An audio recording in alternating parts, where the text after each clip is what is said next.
For yet another tour of this iconic 6.985 kilometre circuit in the sunshine here, deep in the Ardennes. Look at the forests that line the Kemmel Strait, 300 kilometres an hour plus down to Le Camp, and it doesn't get much quicker than that. This, of course, the longest race on the calendar. Let's head down to pit lane.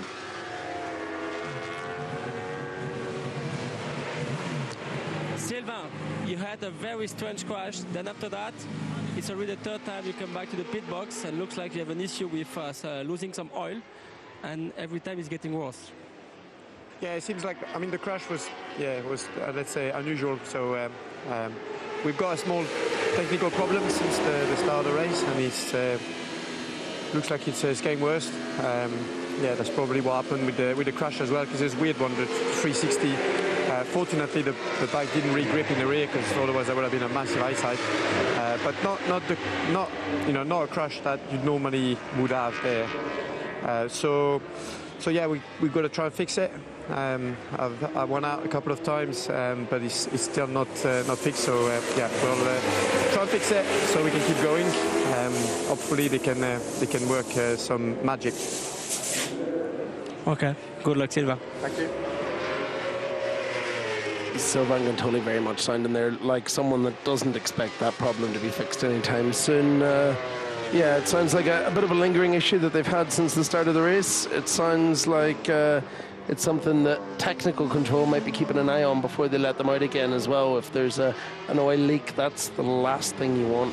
You know, it's one of those things that's got the potential not just to jeopardize your own race, but everyone else's as well, if it escalates from bad to catastrophic on track. Yeah, for the rear to come all the way round at one of the slowest corners on the circuit, that's really rare. Could be a culmination of various things, something leaking or an electronic issue.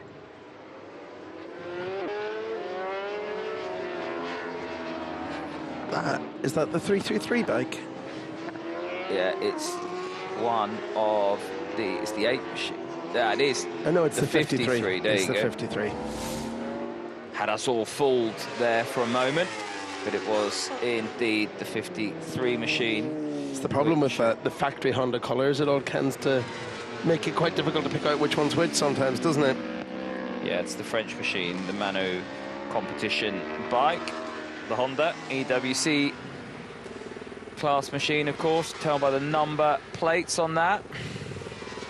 We're running in just inside the top 20, P18 at the time. Had a good question sent in to me.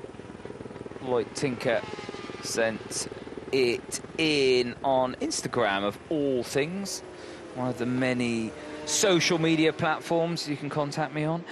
With the 99 going down and the airbag deployed, I wondered, are riders allowed to rejoin with the deployed airbag, and when and how is it recharged? So whenever we first did the airbag systems, they were kind of one and done.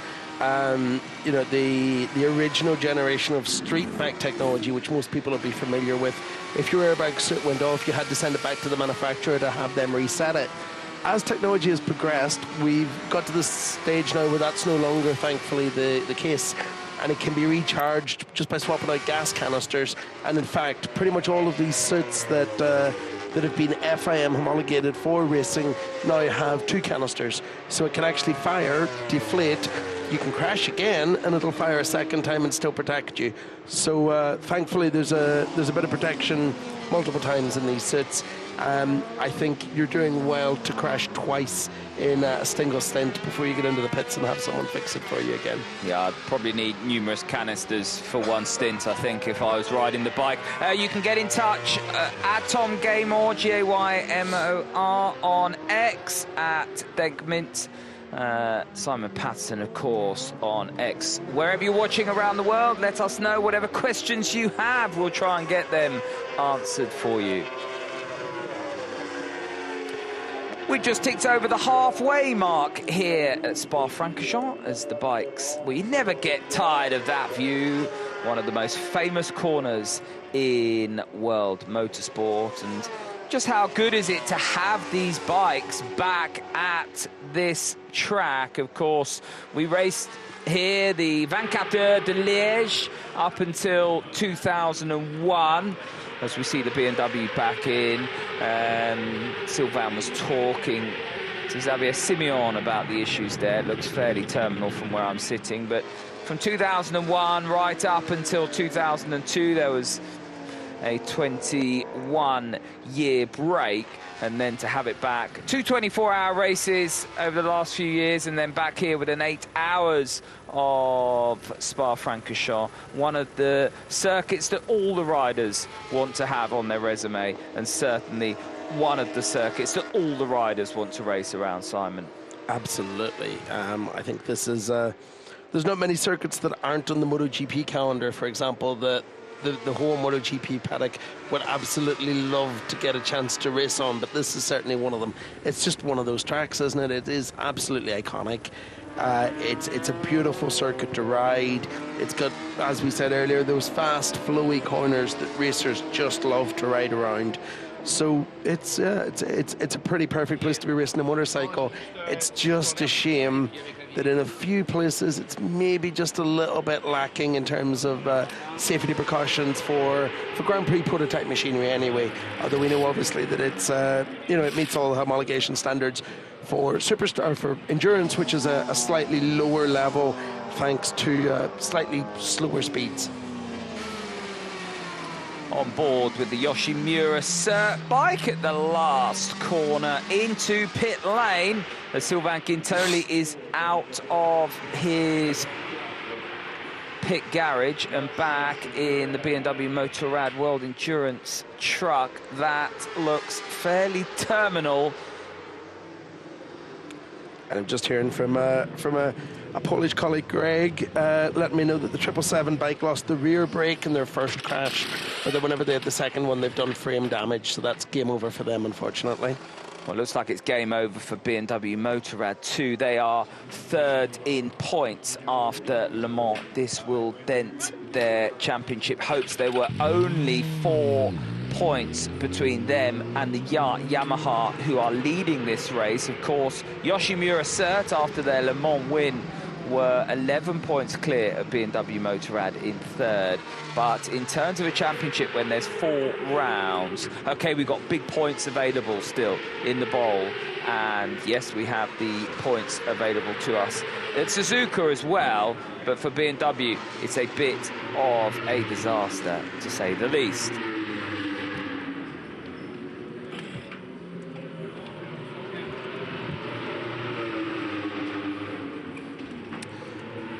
Etienne Masson in the Yoshimura Cert garage. Yeah, it's going to be really interesting to see the lap time, the timing sheets update once Dan Linford gets back on track here, because him and Karl Haneke were running right together on track.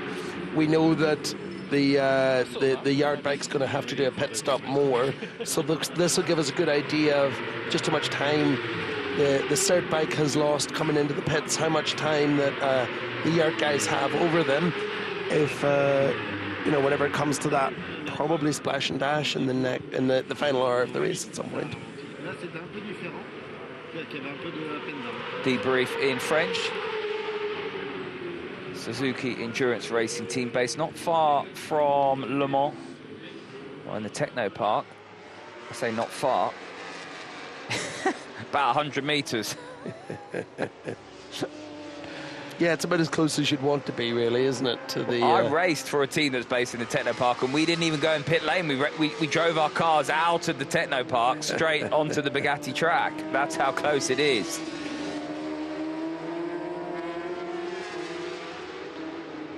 So all eyes now on the Yoshimura Cert bike. Can they claw back the 46-second deficit at the moment between them and the Yard bike, the Yamaha Austria Racing Team? And Mandy Kites will be desperate for a win here, having missed out at Le Mans.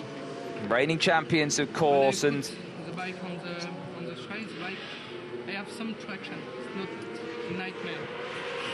not perfect, but not so bad. Like on the edge, Listening into Etienne Masson. Speaking English now.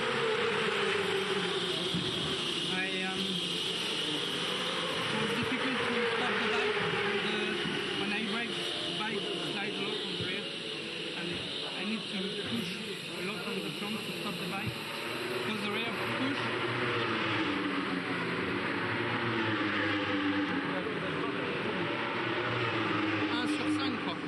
Sur 5 Ah ouais, ouais. Ou alors j'ai roulé en 2 traînes. Back to French. Just Quite a debrief this, isn't it? just getting some, you know, whenever things just go from bad to worse. The number 53 Mana bike that we just saw crash, they've just been handed a ride-through penalty for going through pit lane quite fast. Pit lane speed limit here is 60 kilometers an hour. They went through at 64.7, so a fair bit over the limit, and they're going to pay for it. It's one of those slam dunk penalties, isn't it? Because it's not subjective. There's no excuse. No. You know what I mean? You can't be right. There's no way in which you're just wrong. Yeah. If you're going too fast, you're wrong. It's there for safety. It's there for the safety of guys in pit lane. Yeah.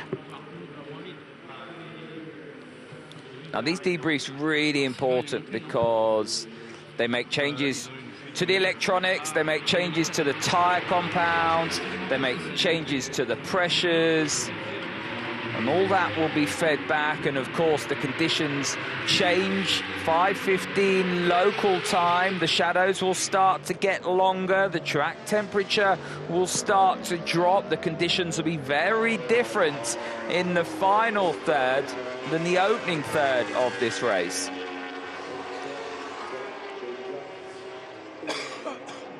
Yeah, that's it exactly. You know, we're I think just going to see the darkness start to fall in this race as we just see one of the Pirelli guys taking a temperature reading from pit lane just to keep an eye on what's going on. They'll be tracking that every 15-20 minutes, just keeping a record of it, watching how it's rising or dropping, you know, adjusting little things like tire pressure as a result of it,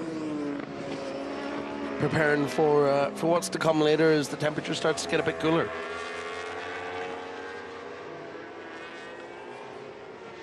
That Yamaha looking very, very quick indeed. Down at Bruxelles, Karel Hanneke. Well, we talked about Nicolo Canepa being quick. Karel Hanneke incredibly fast over the course of a lap. Nicolo Canepa, probably the green flag average goes to him. Well, just over 4 hours ago, we got underway. Well, everyone but the FCC TSR Honda bike got underway. Eventually, Alain Teixeira was off, but the field was already down at turn 1. It was Greg Black who hit the front, but he got swallowed up by the BMW and the Yamaha down to Lecombe. Alain Teixeira would recover, bring that bike back up to second place in the opening stint. And then finally passing Marcus Reiterberger, who'd had a strong opening half an hour on the BMW, keeping Greg Black behind. We didn't see much of the Yamaha once it hit the front. Everybody else was doing the mathematics on how to catch up. Overstepping the mark, Josh Hook, an uncharacteristic error from the Australian, and that brought the Honda, the FCC TSR bike, back into the garage. They'd lose 6 minutes. The Yoshimura Cert Suzuki was up to second place, but still had the BMW for company.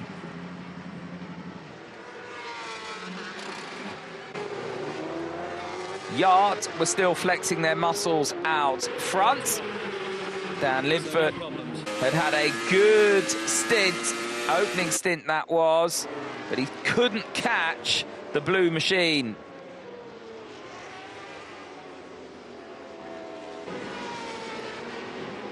Sylvain Guintoli had a rather innocuous off coming out of Bruxelles. Either something leaking onto the rear tyre or the electronics playing up. Either way, the Frenchman brought the 37 BMW back into the garage. It's been in and out. It's not working. And I think they might have parked it.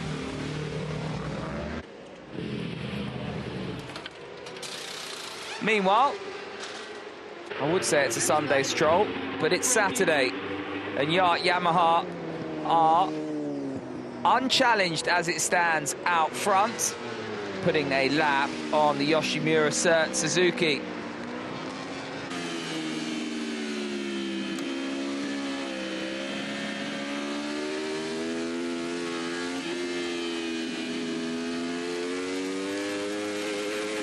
Cruising, Yamaha ahead of Dan Linford on the Yoshimura Cert bike, and now trying to pass the Aprilia.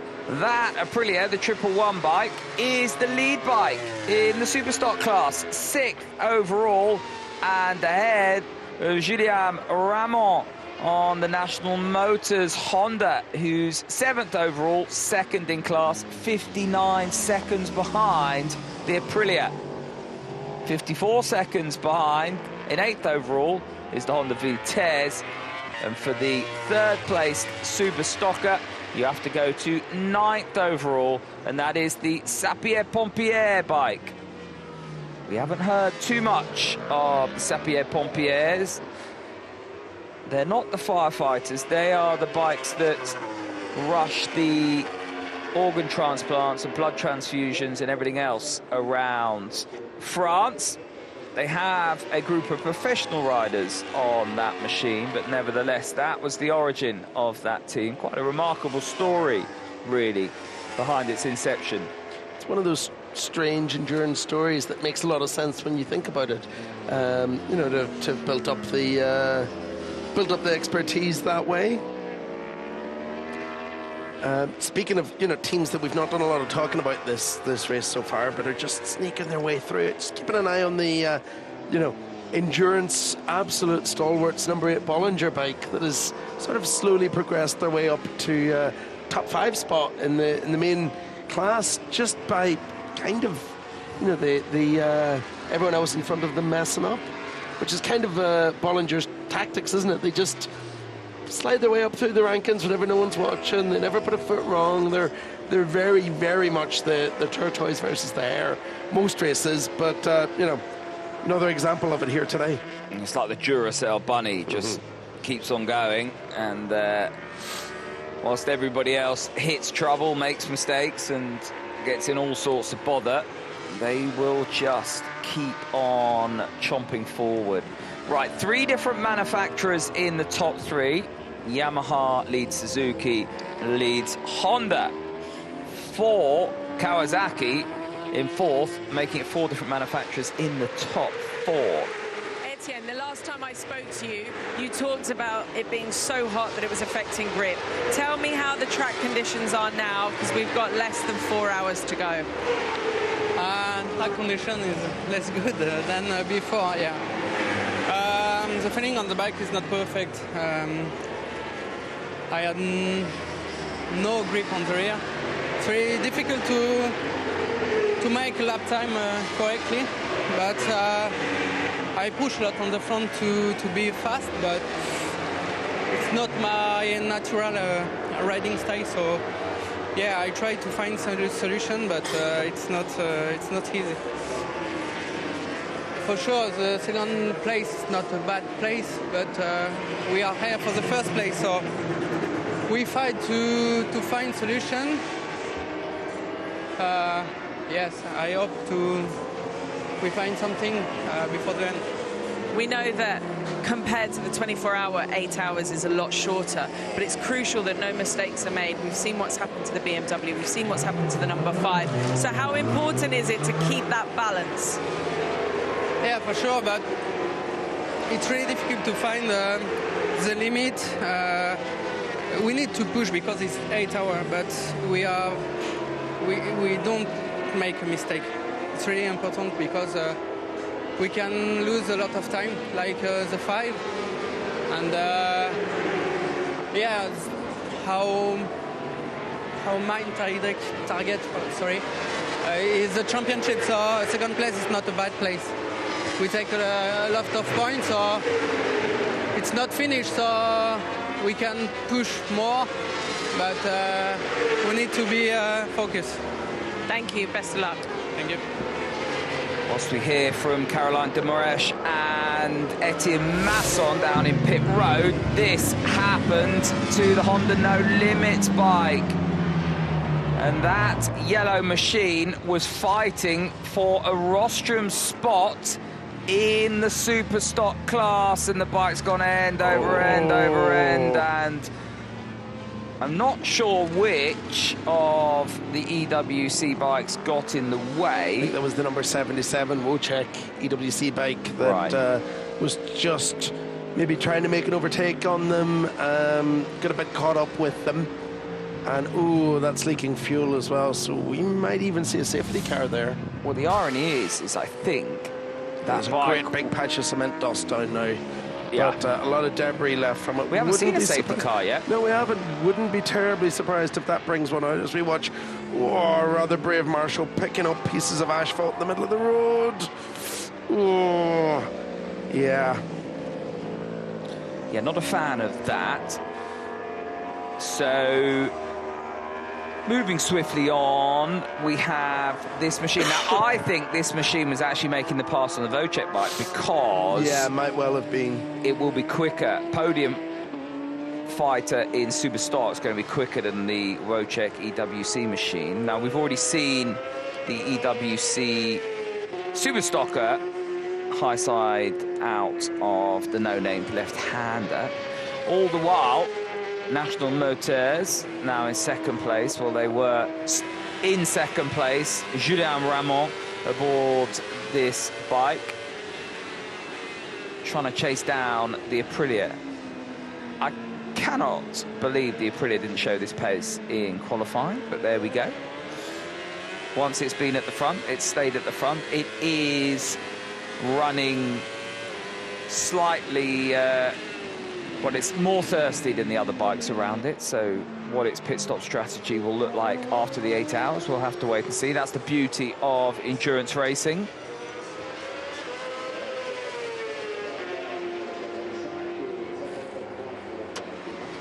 So, let's do some housekeeping. 4 different manufacturers in the top 4, and that is Yamaha, the Suzuki machine, the Yoshimura Cert bike. You've got Randy Krumanacker.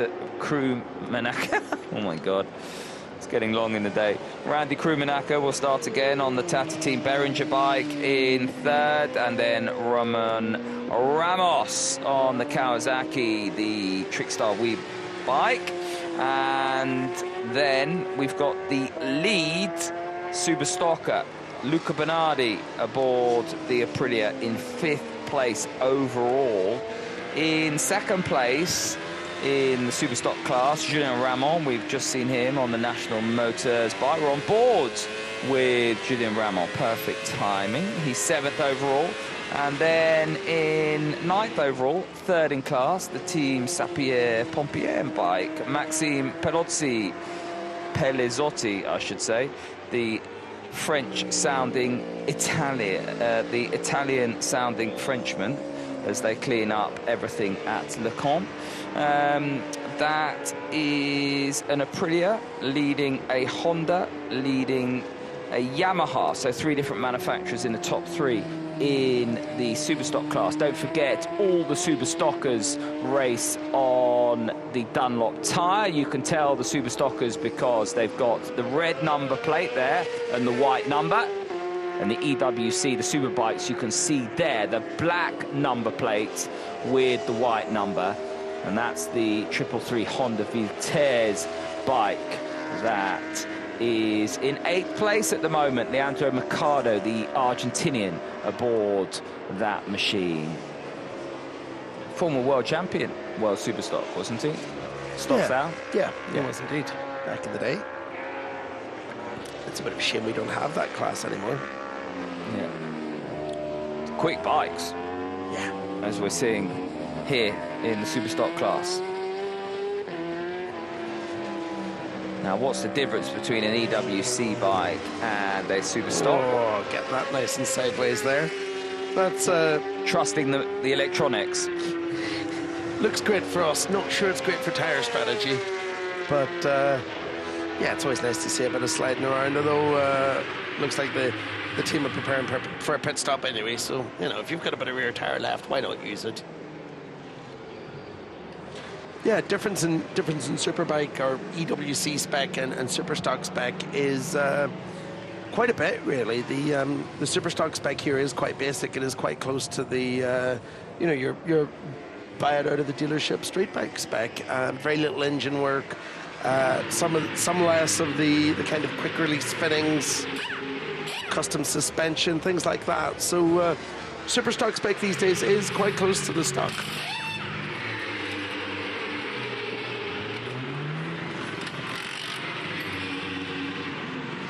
Look at the back of the leathers there. Control-Alt-Delete on the back of Florian Alt's leathers. I quite like that. That's quite Certain good. era PC users I will know what that old. means. But it does make me laugh every time I see it. I really like the look of this Honda Villeters setup. In order to go quickly, it's got to look quick, hasn't it? It's got to look the part.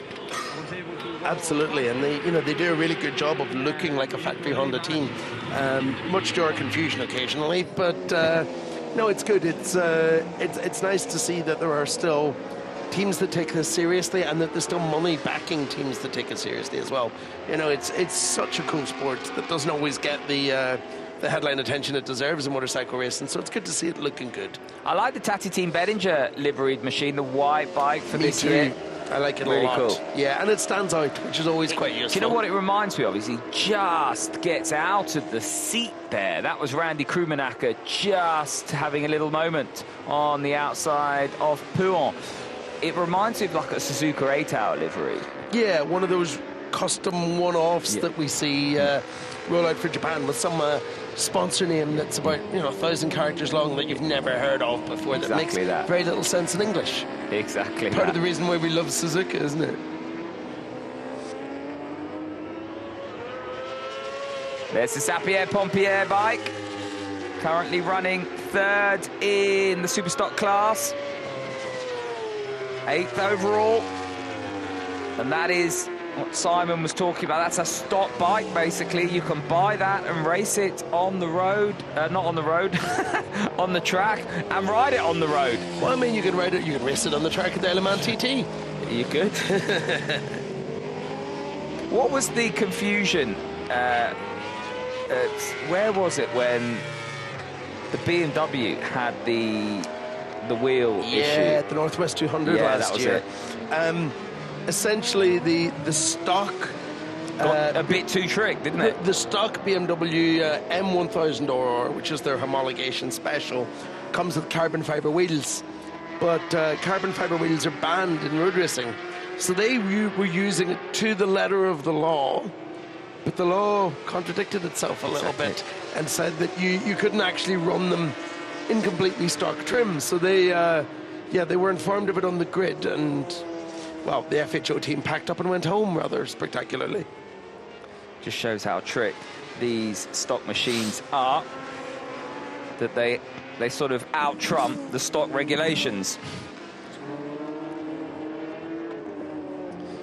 4.5 hours gone here at Spa-Francorchamps. And you can just see the sun has disappeared here, really. It's not as bright as it was, and that's a Yamaha bike. Who is it that has gone down the road? It's the KM99 machine, I'm pretty sure. Which rider is it? There it is. Now, that bike has been down the road. It's Jeremy Guarnoni's turn this time. He's just gone out on the bike by the looks of things. Florian Marino had gone down the road at Le Combe earlier on, and Jeremy Guarnoni's had well, he's just beaten the 5-minute mile to get back to that bike because it was so far away. That's the last thing you need after having a little spill. It doesn't look like there's too much damage on that bike. We're going to see it's at Pouhon. I mean, that's a really strange crash. It's on the exit of Pouhon. I mean, it's his outlap. I mean, look how far away that bike goes. That's putting a little bit too much trust in a cold tyre, I think. Yeah. That's a bit of a rookie one from Jeremy Guayoni, as he's had to jog back to the bike. Thankfully, Randy Depunier is still in his leathers, so he might get sent back out again in short order. Thankfully, he's still got his helmet on, I think, because probably had a few choice words for his teammate there. Jeremy Guarnoni bringing that bike back, and second time the Yamaha's been down the road. They've got the pace, they've got the rider lineup, they need to put it all together. They won't challenge the top teams unless they can eradicate the mistakes, and that's easier said than done at this level, because the pace of Yamaha so impressive, with the likes of Yoshimura Cert in there as well. And we've seen the other bikes run into trouble trying to catch those two, and it's the pace of those two that's making these mistakes happen. Yeah, it absolutely is. You know, there's a rapid order being set at the front, and the thing is, the guys at the front that are doing it look comfortable doing it, and the guys that are chasing don't, and that's where mistakes come from, isn't it? That's the oxymoron in all of this, is when you're actually on something that's working really well, it's genuinely quite easy. Yeah, you're working a lot harder further back. J'ai du cul, la moto, elle a rien eu. Elle a glissé. This will be Jeremy Guarnoni there, just talking about. Et en fait, dans le dernier tour, elle m'a fait un petit raté. Et j'ai dit, ben vas-y, je rentre tranquille, tu vois. Je suis rentré tranquille, j'ai accéléré en 4. Elle s'est éteinte. He said la piste est très glissée before that. That's the track is slippery. Look at this, look. Just really strange to see it that late on in the corner.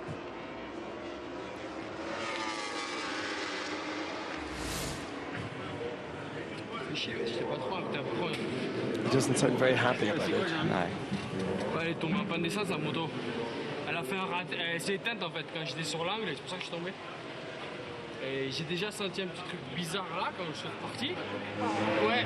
Et j'ai dit putain, j'ai du mal à cocher la vitesse. The thing is, you know, on one hand their race was over because they were, you know, they'd already had those incidents earlier on and they were struggling, but at the same time they crashed at a P18. There was points in the board there. Yeah. It'd be interesting if Caroline or Xavier can head down and have a chat with Jeremy. FIM EWC microphone just in shot there. I'm hoping that Xavi's around to translate for us. Well, the bike is back out. Is that Randy going again? Look, well, he's just looked in, say I'm going anyway. Whether you want me to or not. Has anyone noticed? Oh, dear. Well, that is Randy Depunier. Made his debut in 2016. It's been an action-packed time for Randy whenever he's on the bike, and off he goes again. Must be strange for the riders now when the bike's been down the road to just make sure everything works, because it's 300 kilometers plus down to Le Combe. You want to get there, and whatever it is you're underneath you not working. Randy's having a bit of a look around there. I think he's maybe not entirely comfortable. Is that stopped, or is it running? Yeah, he's not running fast there. I think we're going to see him straight back into the pits again. I think something's not right here. He's doing a lot of looking around and looking down at the bike. Doesn't seem to be in a hot out lap at all. No, absolutely not. Was there a green flag there?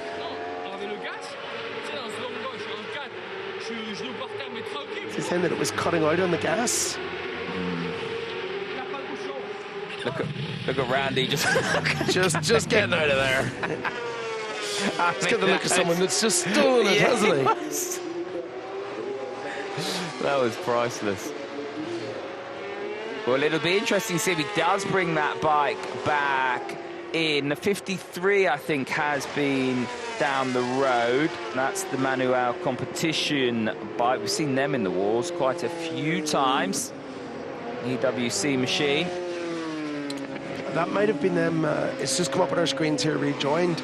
That might have been them doing that ride-through penalty for the pit lane speeding earlier. But there was a green up at Le Combe signalling that I think there was a yellow out as well. Well, they're just absolutely throwing the towel in then. Yeah.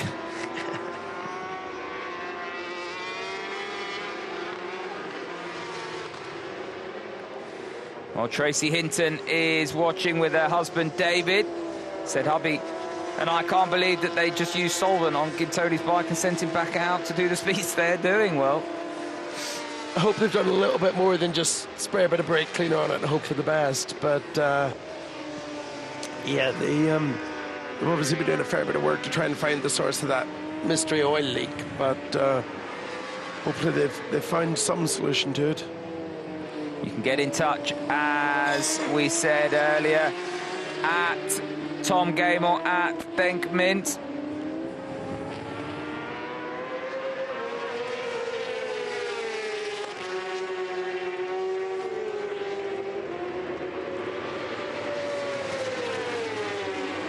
So, Steven, Sylvain went back to the box like 3 times because of a health problem. So now we heard that you confirmed that you're out of the race. So can you explain what happened? Yeah, indeed. We, together with BMW, we decided because of the safety reasons to stop the bike. When Sylvain had the crash and the bike came in, we have seen that on his boot and the side of the bike there was oil. So we cleaned it and we replaced the engine casing. At that time we didn't know whether he had a crash because of the oil or the oil was a result of the crash. But then when he came in again with oil and a third time, we cannot find where it comes from. When we run the bike statically in the box, there is no oil coming out. But it's not the kind of track where you can take any risk, also not with the rider. So unfortunately, we had to decide to stop the bike and to make the analysis later on to understand what has happened. And also, you are coming from a good series of good results. This is the home race. You wanted to make at least one podium, but for sure you wanted a victory, so it's a little bit of a pity, no? Yes, for sure, it's a pity. We definitely wanted, we came here to win. We won here 2 years ago. We have done a nice series of podium finishes in 24 hours. We really prepared this race also, all our qualifying, everything in function of the race, so we are definitely very disappointed that we could not fight for the win until the end, but also this is part of the game, and on to Japan now. Well, good luck in Japan then, Steven. Pretty balanced appraisal there, but a big blow in the points for the BMW Motorrad World Endurance Team, currently sit third. So Randy did bring the bike back in, so I wonder what was wrong with it.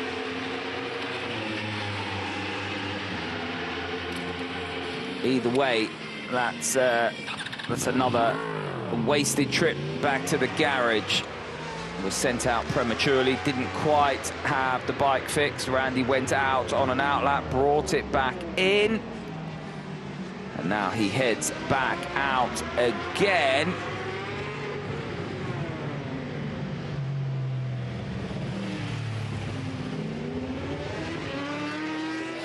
So 19th place for Randy de Pugnet.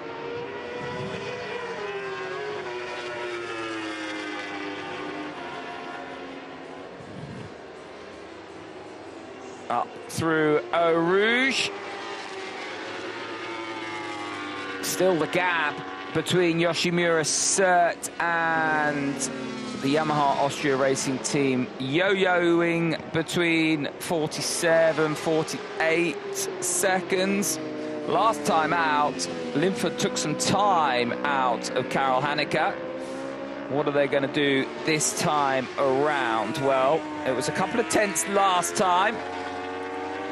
So Dan Linford, the British driver, looking very good, looking very strong. And Simon, it's fair to say that he settled into what is a pretty pressurised role at Yoshimura Cert very well. Yeah, very much so. You know, it's credit to him that he's come into this kind of, you know, after a long career in BSB and that was slightly winding down a little bit. I think combined with the fact that he ended 2023 maybe a little bit disenchanted with British Championship racing, losing the National Superstock 1000 title late on in the year, long after the season had finished due to a technical infringement. Looked for a new challenge, had dipped his toe previously into the endurance thing, found the opportunity with Cert and has just absolutely clicked with the team, has, you know, delivered a fantastic first result and is on track to do it again here. I think they've lucked out in that they found the perfect replacement for Sylvain Gattoli on Xavier Simeon, and it's a win all round. Karel Hanneke's brought his Yamaha in.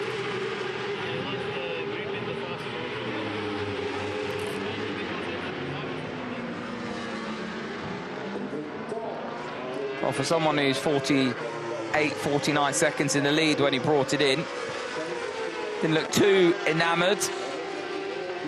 And the KM99 team manager immediately summoned to race direction. Another team manager on the naughty step up there. That'll be another pit lane conversation. Only 4 mechanics allowed out onto pit lane to work on the bikes. And obviously a lot has been happening in the that garage recently, so you know, it's easy for mistakes to happen. It's easy for someone to touch the bike when they're not supposed to be. You know, something's gone wrong there. They might get a slap in the wrist for it. You know, the officials can issue them an official warning, and obviously, given the, you know, the nature of the situation and where they are, they might get away with it if they're lucky. But we'll see. Look who has found each other on track. The Yacht Yamaha and the Yoshimura Cert bike heading down to Pouhon. And am I right in saying the FCC TSR Hondas there in the background? I'll double check. There's Damien Saunier in the middle of your screen. Took over from Dominic Mayon at the, well, a couple of years ago. And has led the team to World Championships since. Lost out last year to Mandy Kites and the Yamaha squad. And it is indeed the FCC TSR Honda bikes. We're back in lap 1. Yeah, the 3 fastest bikes have magically found each other on track, albeit in the midst of a pit stop sequence. This is probably better for the number 5 FCC bike than it is for anyone else, because they've got nice fast markers to follow here. You know, the odds of them catching up to these 2 guys in the standings are very, very slim now. But they're back into the points. They're in P13. They're trying to get as many points as they can, thinking of the championship picture at this point rather than, you know, just this race.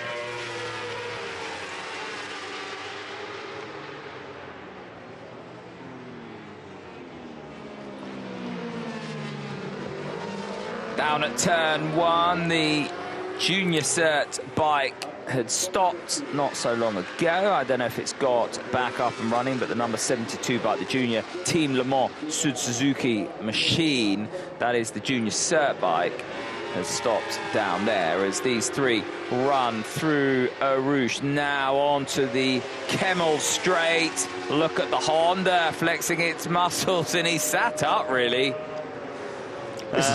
Josh Hook, a bit of a proper race. Look, Josh Hookwood backed off very early there. Linfoot didn't know. He's not afraid to make a move in canapa and start pulling back some of that time. Yeah, I don't think Josh Hook, that was the sporting side of Josh Hook. They didn't want to get involved in that Dan Linfoot versus Nicolo Canepa battle, which is essentially the battle for first and second, although the Dan Linfoot bike does owe us a pit stop. The Yoshimura Cert bike will be in. I wonder if Canepa's just having a look here. All the while, he's behind Dan Linfoot. He's got a full fuel tank, extra weight. He can just sit in the wheel tracks of that Yoshimura Cert bike. And then, as I say that, picks up the throttle very early out of Pouhon, through the Pif-Paf Fagnes chicane. And he's back ahead of the Suzuki. I don't care if there's a pit stop owed here. It's quite cool that we've got an on-track battle for the lead 5 hours into the race, isn't it? And do you know what? When you're these riders, you don't care. It's for position. I know Josh Hook sat up early and let the first two get on with it, but there's nothing worse than a lonely stint. And actually, if you can sort of have a carrot, get the ball between your teeth. You guys are still in top position. What are the track conditions like? How's the bike feeling? How was that last stint for you? Yeah, so we had to push a little bit to recover the one pit stop gap, which we know before that we will have anyway. So the beginning of the stint went pretty well. I was in a good mood and good speed, but then I got like a lot of people, a lot of groups, and I think with my riding style, I destroyed my rear a little bit too much. So just for the future, we have to be a little bit careful to save the rear until the end. But for the rest, the bike feels great, and yeah, still 3 hours to go, but we're riding well, and I hope we can finish in this position. After Le Mans, how much would it mean to the team to finish slightly higher on the podium? Yeah, I didn't have a good race in Le Mans, so also for me, I need to make my job, and I'm confident that the team is fully behind me, so thanks to them a lot, and also my teammates, they're riding amazing, and of course for the team would be a great boost ahead of Suzuka, because it's going to be super tough there, but yeah, we're doing our best. Best of luck, thank you.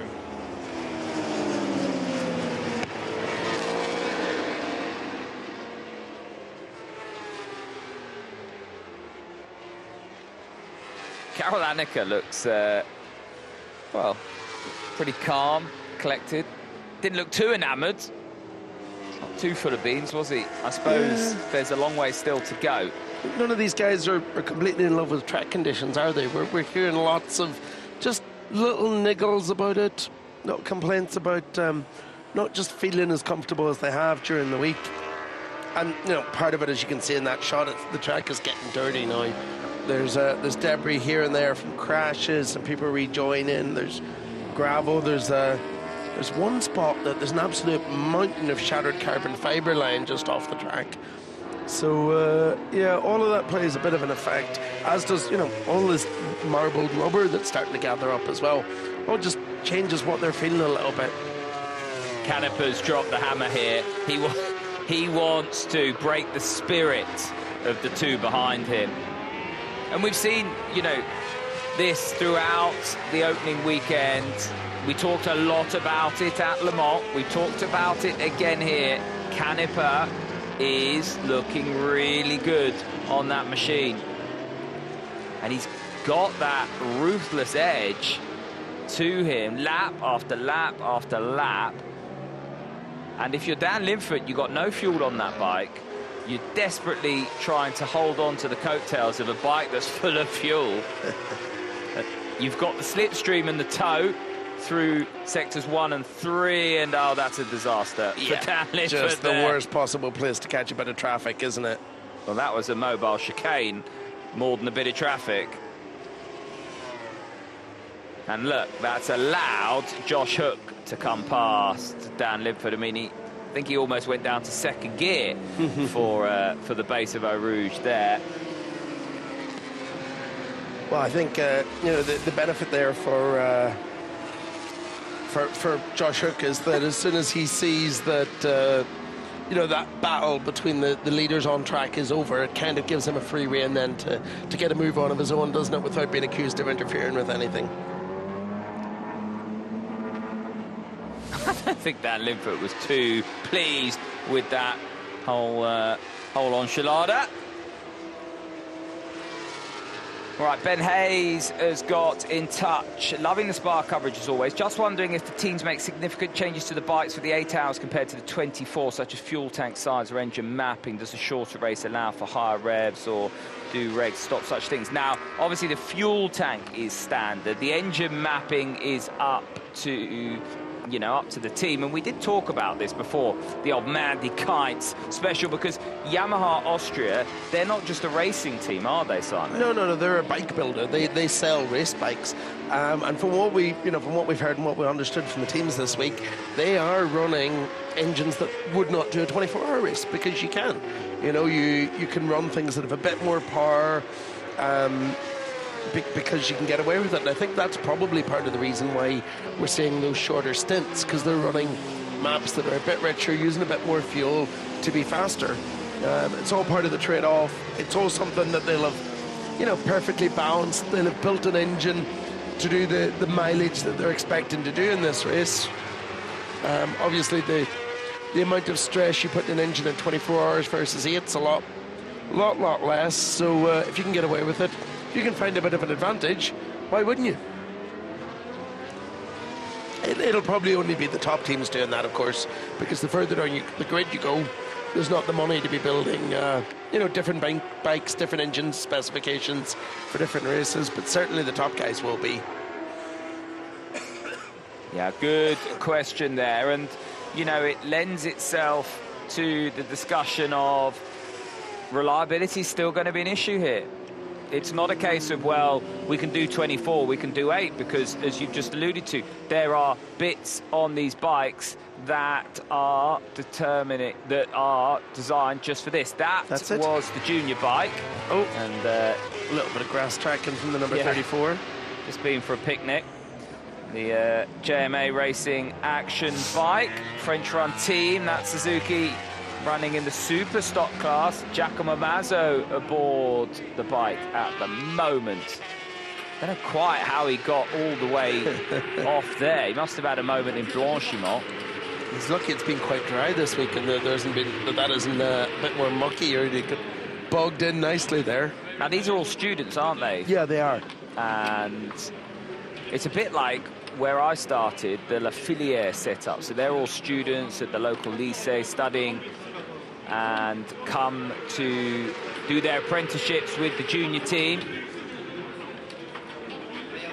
It's another wonderful story from, you know, we talked about Sapir-Pompier, we talked about various teams, but it's another wonderful story. It is. And how these people learn their craft and get their experience. It's in the best interests, to an extent, of the CERT team, because it means they get their absolute pick of the up-and-coming French talent mechanically, as well as in terms of rider. But, you know, it's also a really nice way to give back to the sport a little bit. It's a good way to invest. If you're going to run a second team, what better way to staff it than to partner up with a local college and help everyone out? Oh, as we see the number 34 just absolutely disappearing off track in the back of the shot. You need a pass to get back in from out there. Yeah, that's some fairly deep grass he's stuck in there. That will have been a heart-in-mouth moment when that started to unravel, because that's Blanchimont. That is one of the fastest elements of the circuit, and if you want to have a moment, don't have it there, as Giacomo Mazzo found out. Right, there's the Tati Team Bellinger bike. Perolari aboard that machine. White livery for 2024. Of course, changed from Kawasaki. Forgot to mention that earlier with the livery. Changed from Kawasaki to Honda, and that is why we've sort of got this Japanese-style Suzuka 8-hour livery, if you like. Yeah, it is. They're just looking. They've not updated to the newest Honda. They're still using the previous version of the Fireblade with the old arrow. As you can just see, it's called a kind of actual wing-shaped arrow in the front of that bike, as opposed to the FCC bike that's got the intakes like you'd see in a fighter jet. So yeah, not in the latest spec machine. Stuart, our comms assistant here in the booth, has just pointed out, look who's gone purple at the top of the times. Just Nicolo Canepa doing Nicolo Canepa things. Every stint he's been out, he's gone quicker and quicker and quicker. Well, I mean, the reality is we're talking about them being a pit stop in hand here with their 6 versus CERT's 5, but the reality also is that we know that they're going to need a pit stop more. So as much of an advantage as he can pull out on track at the minute, the better, because eventually they're going to need it in this race. It's going to be a fascinating finish, this. That's It the really National is. MOTOS bike. A lot of these mechanics work in the dealership, our students as well. Come from the National MOTOS stable. Dealership situated just outside of Paris. Stalwarts of the Endurance World Championship and real champions and ambassadors for the Superstock class as well. Absolutely. We're starting to see those headlights coming into effect now, aren't we? I don't think it's getting dark per se yet, but it's there's certainly a bit of shadow in pit lane. Jan's got in touch on X saying, don't want to jinx it, but I'm absolutely amazed by the fact we're still safety car free. I was actually saying that earlier on. Don't want to put the commentator's curse on it. And then you've asked the impossible question, when was the last time around that the FIM EWC has gone without a single safety car? As who was that? Getting all out of shape into La Source on the number 8 Team Bollinger Switzerland bike. 5th place at the moment, Marcel Brenner. That nearly made me jump out my seat. I wonder if we get a replay of that. Look at this here, into La Source. This is about as out of shape as you want. Shades of Jules Cluzel from back in the day there. He's done quite well to stay with that. Whoa! Oh, here we go. Yeah, I don't think that wheelie was intentional. That's how to ride a motorbike around exactly. here. It's good to see them getting a little bit of TV coverage. And you know what? I think part of it's just his style, because he's got the rear stepping out all over the place. So he's obviously riding round like with a smile, like a Cheshire cat on his face. Exactly. You can tell that his hobby at home is flat track. Yeah. Well, we're just a few minutes away from handing over to Liam Hodgins, and of course Taylor Mackenzie. The effervescent Liam back in the booth. Yeah, so we are now looking at the last... Well, we're trying to find out when it was. So, Stuart, April 20... Well, that was the 24 hours that didn't feature a safety car. Well, if that is the case, it was last year, but I will just make sure we can quantify that. All I'm going to say is there's still a lot of this race left, so... And Yoshimura Surta in the pit lane, so they just relinquished the lead. So, I mean, how many laps did they go? They went a good 10, 12 laps longer. Yeah, I think that's you know, that's completely out of sync now, isn't it? Because they've been doing those extra laps all the way through. They've been getting an extra 2 or 3 laps, so they've been on track with the number 1 yard bike, but clearly way out of sync in terms of what's needed. Yeah, it's going to be fascinating to see how this one plays out at the end, because I'm really not sure. You know, we've kind of lost track, haven't we, of who's done what now, how long each of them have spent the bike. Yeah, it's we're going to have a good end to this race, aren't we? We are indeed. Right, handing over to Liam and Taylor. From myself, Tom Gaymore and Simon Patterson, we will see you in about 60 minutes' time. Dan Linford off the bike. Good stint from the British rider, but he could do nothing about Nicolo Canepa, who looks so fast aboard that Yamaha. Fastest lap again in this last stint.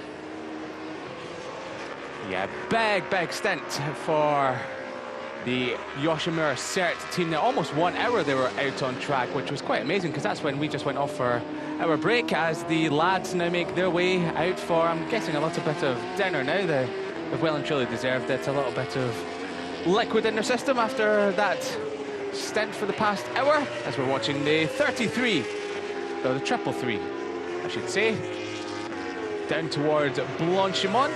All arms and all legs for Florian Alt.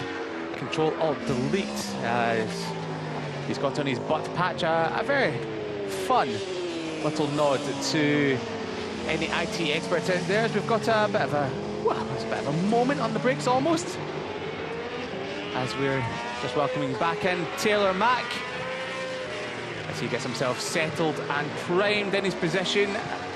And 3 more hours into the race we go, and we're just chatting about safety cars, and apparently it's been since the, well, Suzuka 8-hour last year, the last time we didn't have a safety car, and we're wondering if we're going to get one. Hopefully not, but you never know, maybe a safety car could just give an extra little spice to this race, which I think, to be honest, will be adding a lot of spice towards the end, because we've just seen Yoshimura come into the pits. They're about 8-9 laps maybe out of sync with the Yard Yamaha, so they could really come together at the very end of the race. Yeah, we're getting to those stages now where we're going to see the strategy that was put in place from the very start of this race start to come into effect. So looking forward to seeing how that pans out. We're still 3 hours of racing. There's a long way to go in this yet, and we see how quickly it can change. But so far it's looking like we're going to have a good finish to this race. Yeah, it's very enticing indeed. We were just talking before we came in there, Taylor, weren't we, how fast this race just seems to be going. 8 hours are going away in a blink of an eye, and I can imagine for these riders and the teams, maybe they're wanting it to be over now, because they've been out there for 5 hours, and this is round about the time where we've seen a few technical gremlins, mechanical gremlins, even rider errors come in to play now. And looks actually looks at the 53 there, they don't have the lights on, so I don't know if that would be something that they might get the black and orange flag to come into the pits and sort out. We'll have to keep an eye on that. But the 53 there with Moraes, the Spanish rider on the bike there, they're in 20th place at the moment on the Honda, so they're running there without the headlights on, so they will have to fix that before dusk descends. But we're watching the Yard Yamaha closing up to the back of the 333 Honda machine, the Honda Vites squad. And right the outside on the green is Nicolo Canepa, and treating it like a Grand Prix event rather than an endurance event, as he ticks off another lap. That is going to be lap 126 complete for your race leaders at Yard Yamaha. And as we see sunlight starting to descend upon the Spa-Francorchamps track, further down the field, the FCC Honda squad with Josh Hook on board after their mishaps early on in the race, after he crashed out within the second hour. They've just moved back up into 10th spot, just ahead of Loris Cresson on the 24 Kawasaki. Further down, we've got Randy DePugny back out on the bike. He's just gone up to 17th on the number 99 after their crash. He's just moved ahead of Stefan Hill, the British rider, on the number 97. So the 99 goes ahead of the number 97, and Stefan Hill, he's doing a great job out there on track at the moment, the British rider. And yeah, the British rider out there on track now, formerly part of the British paddock, but for now everyone is chasing the Yard Yamaha number 1.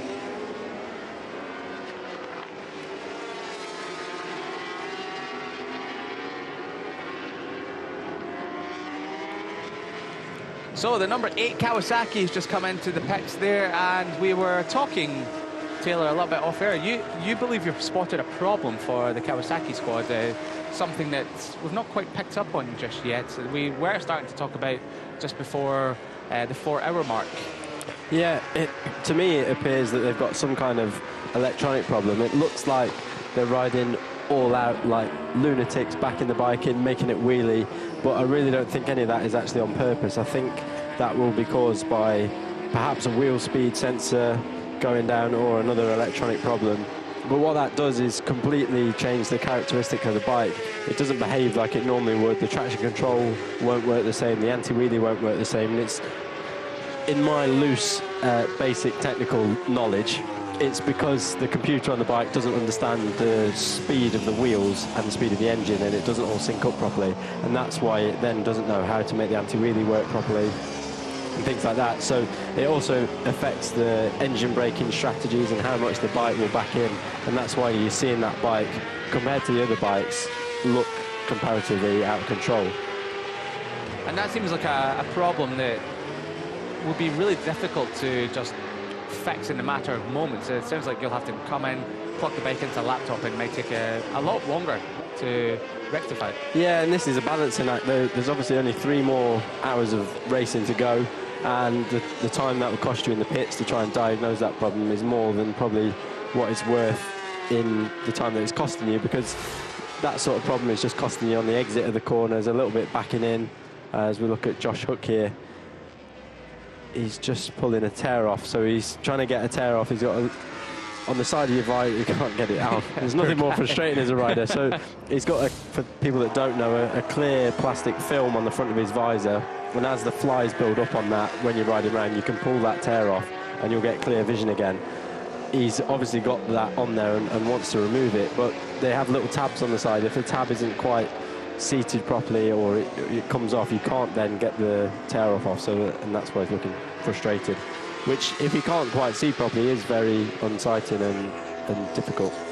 To not quite go back into bug watch that we were talking about early on, it seems like that'd be something that would just distract you a little bit throughout the rest of the stint if you are struggling to get the tear off away, and that will just keep building up, won't it? Yeah, it might be that he's just doing it because he wants to have completely clear vision, and in that case you can still ride around perfectly fine. It's just a little bit distracting having a lot of flies on there. But if it is something big on the front of his visor that means he can't quite see properly, that is very distracting. Obviously, as riders, your vision is very, very important, and when you can't see properly, it doesn't make it easy to ride around at all. Yeah, a rider that's just dropped out of the top 10 is Loris Cresson. We're just seeing him on screen in the 24 Kawasaki, running ahead of the 33.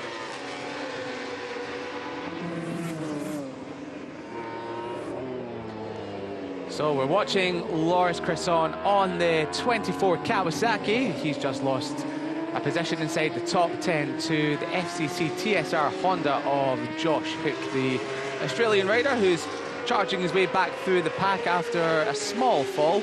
And the second hour of action here at Spa-Francorchamps. But in the last few laps, everyone has been chasing the Yacht Yamaha, as they have done all race long, and they've eked their lead out to over 1 minute, 1 minute 2 seconds ahead of Greg Black on the Yoshimura Cert Suzuki, as we just watched these 3 pile into the bus stop.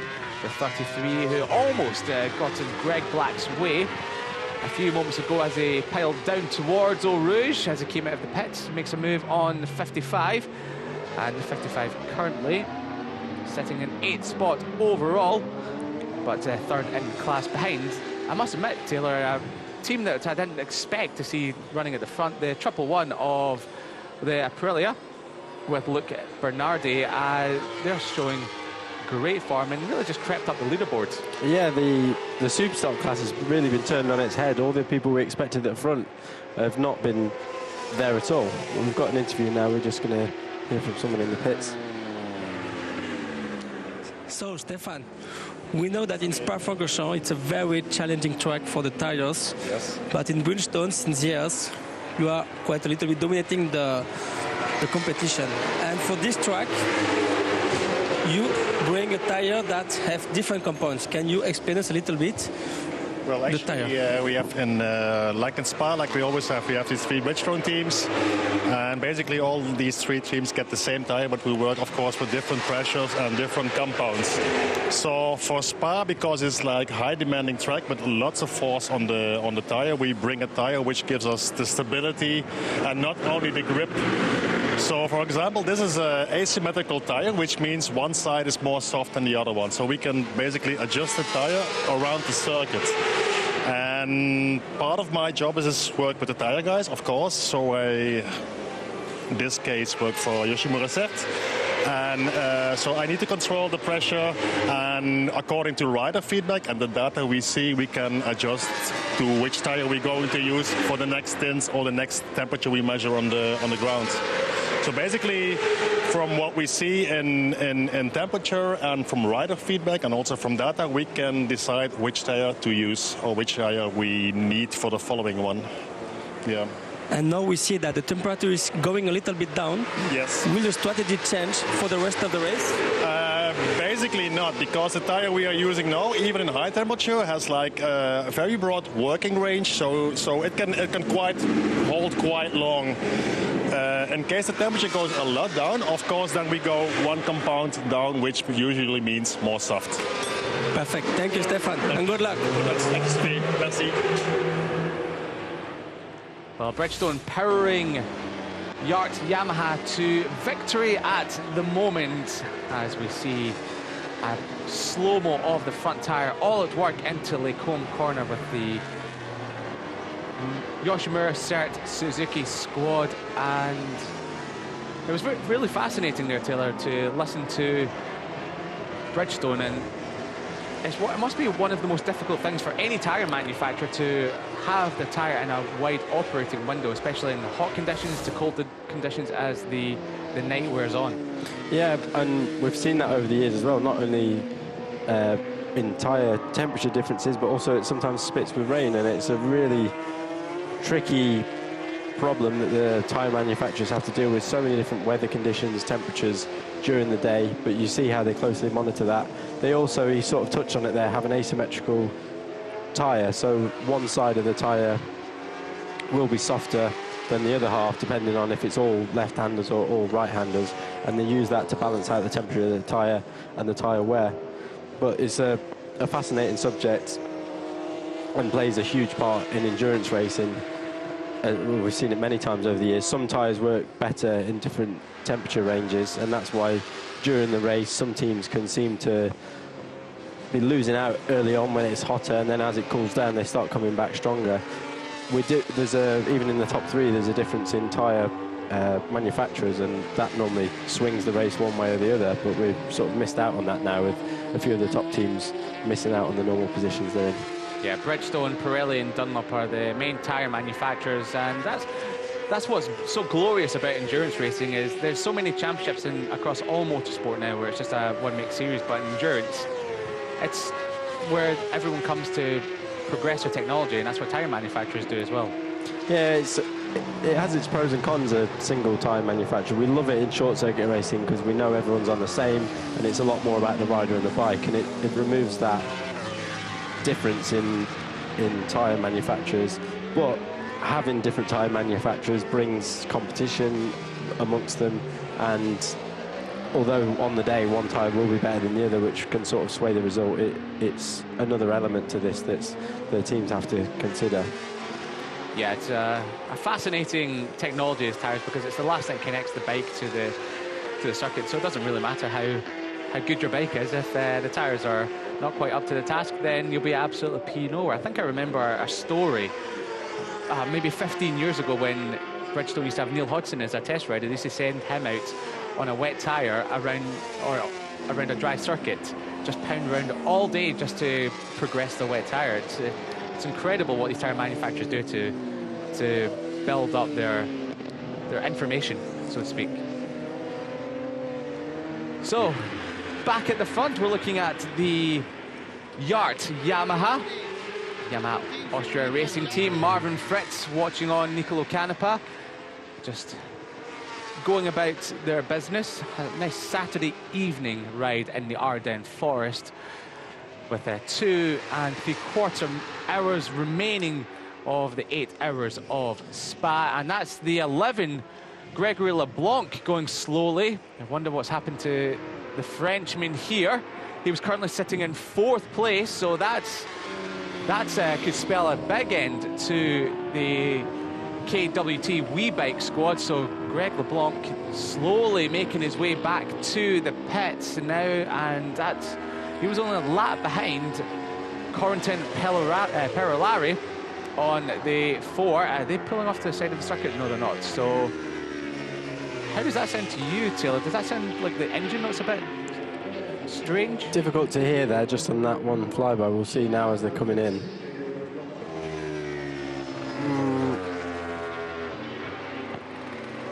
Could potentially be, yeah. There's no smoke or anything coming out of the bike, but we'll see when he gets back into the pits.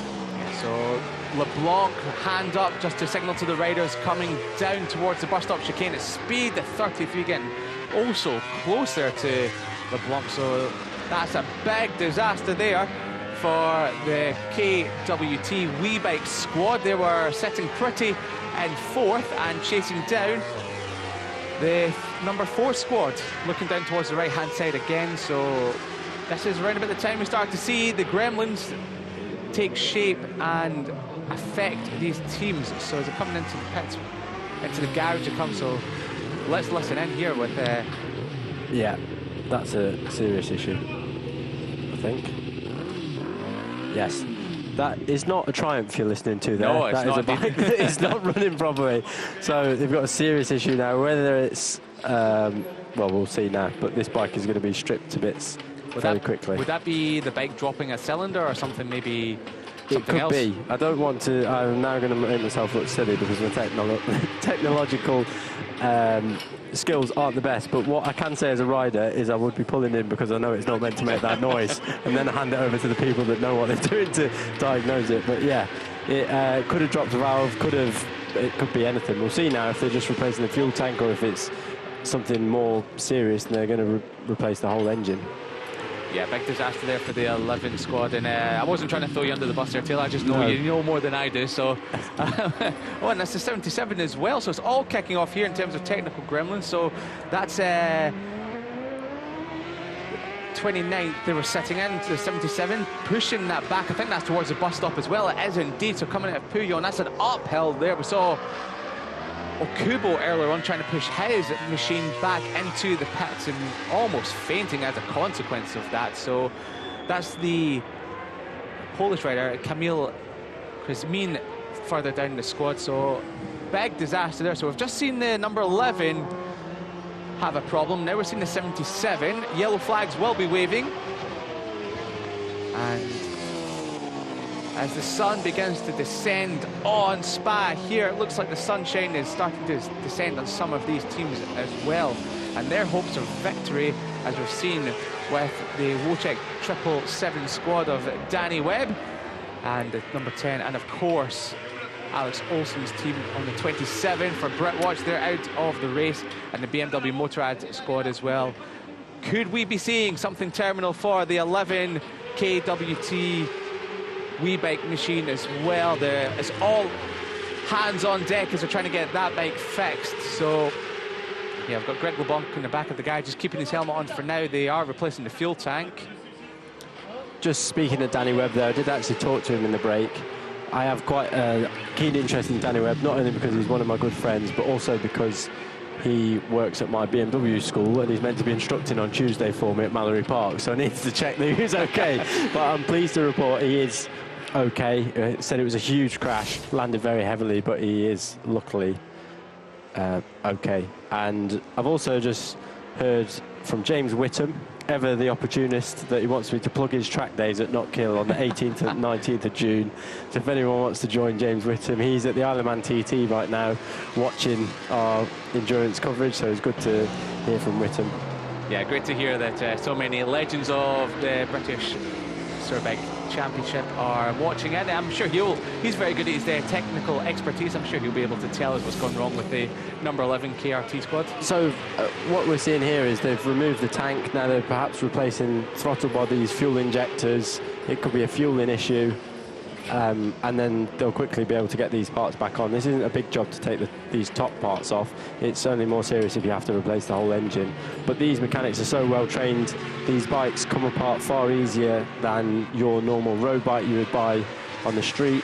They're all designed to clip apart quickly, so they'll be working away on that and be able to get the bike back on track quickly.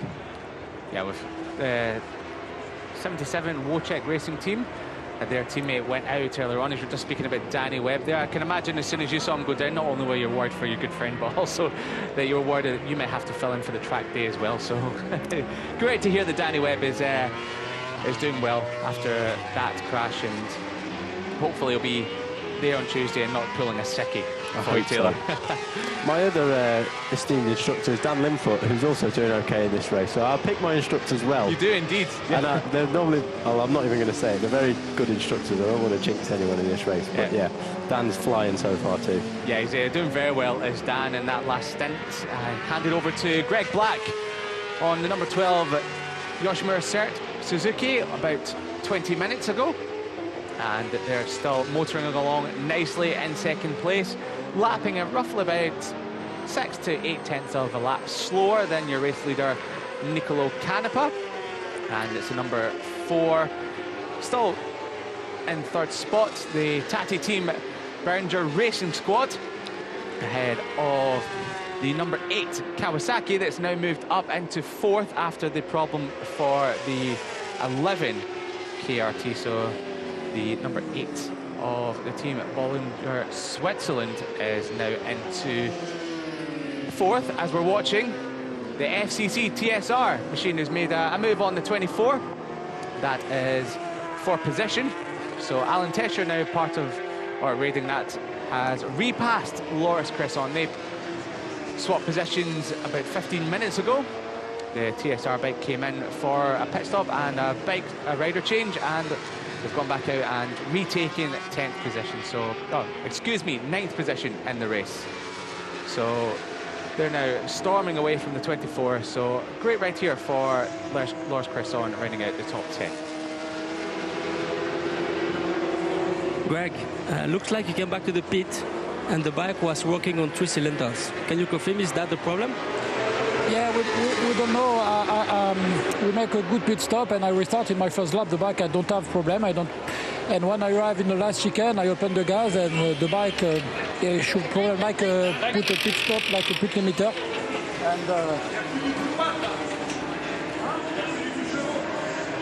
Yeah, very rarely you will see that during the middle of an interview. A rider gets hustled back out on their bike. So, yeah, Xavier Simeon there interviewing Gregory LeBlanc as we're watching. I think that was the Wojcik rider. Yeah, it was the Wojcik rider coming back into the pits there. So, yeah, very tall specimen. I'll let you try and pronounce his name.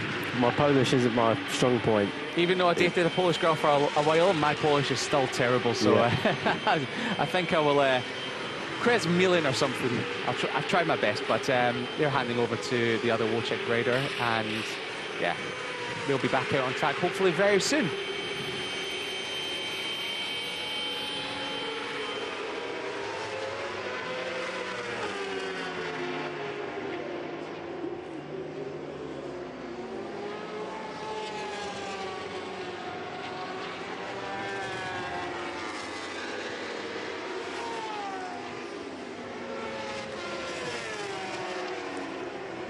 Powering down the Kemmel Straight, the 5 FCC TSR Honda with Alan Tesher on board the bike. And we're talking a little bit earlier on, Taylor, Alan Tesher is a rider that you've come up against in your time while racing. Yeah, he was an up-and-coming French kid when I first went for a tryout at something. It's called the Red Bull Rookie Cup, for people that don't know. We talked about it earlier in the commentary, and it's just a breeding ground for young talent, basically. And he was at the selection event, I was at. It makes me feel really old because it was probably about 15 years ago now, if not even longer. But a really talented rider. He's ridden with my brother in world endurance races, and a very solid, experienced world endurance rider now. And yeah, he's been over here. He raced with the Kawasaki team before, now the TSR Honda, and does an amazing job. We've seen how fast he was early on in this race. Unfortunately, made a mess of the start. They couldn't quite get the bike started despite qualifying well, so they came back from 17th in the first stint all the way up to 2nd. Josh Hook unfortunately crashed in his 2nd stint, and then they've been working to try and fight back ever since because they had to have some mechanical repairs on it. But again, doing an amazing job. They're 6 laps down, but managed to claw their way back inside the top 10 again. Yeah, doing a brilliant job as the squad. And there's another team that will hopefully be getting their bike back up and running. Almost 10 minutes in the pit, so they're going to be losing roughly 5 laps with 10 minutes in the pits. And just go back to the FCC Honda squad. What I must admit, it's one of the nicest looking bikes out there, to be honest. The colour scheme just meshes in so well together. Yeah, they're an extremely well turned out outfit. They do a lot of testing. They're a very experienced team at this. They've been going at it a long time now, won numerous races, and they know exactly what they're doing. The package they've also got a lot of experience with, and won the most prestigious events in this championship. So yeah, they do an amazing job. They managed to get the Wojcik bike back out here. Yeah, incredible stuff. That was only 5 minutes and 5.5 minutes. They were almost in the pit lane. So whatever happened to that bike, the team have been able to rectify it and get the Wojcik 77 machine back out in rapid time almost. Fingers crossed. We've seen it with the likes of the BMW that you might be able to think you fixed the problem, but the issue still persists. So hopefully the same thing doesn't happen for the Wojcik team here. And yeah, firing away they go. So back out onto track, and we'll see how much time they have lost when they've come back out. They were down and the bottom reaches of the top 20 before that mistake coming towards the bus stop chicane. Like 5 minutes ago or so. So yeah, they're back out on track.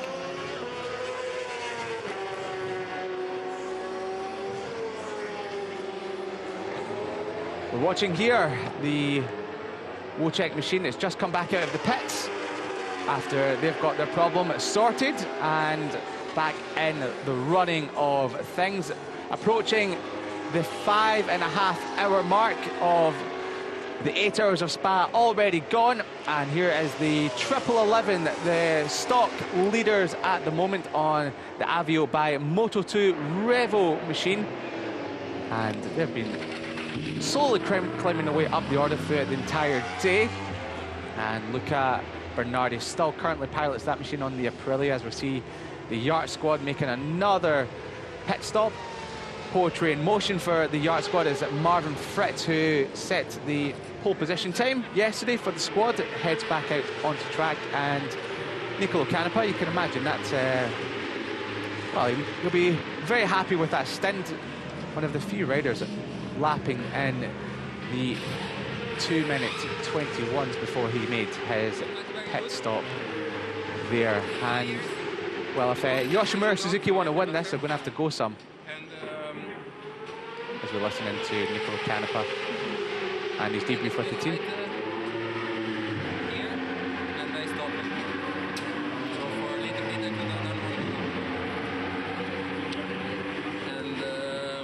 I told Marvin that it's a bit windy after the basket. It's difficult to stop here, difficult to stop here. But in general,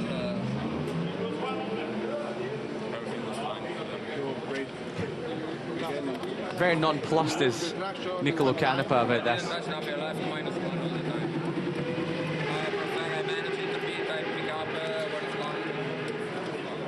So he's asking there about the traction control, the crew chief or the engineer saying, and the traction, did you leave it? And he said, I left it at -1. What he means by that is on your switch on your handlebar, you have a button for up and down, and you can control the amount of traction control you get. It depends on the manufacturer how many different modes there are. Some have 3, some have 7, some have 14. It's a big window, and you can control that. So if you feel like your bike's holding you back too much and the traction control's cutting in too much and slowing the bike down, that will stop the bike sliding and spinning up, but the effect of that is it slows you down because it's not giving you as much power. So you can control that and give yourself less traction control, which will let the bike free up, give it more power, but it can make the bike slide more. So he said he's just left that the same because he's quite happy with how it feels.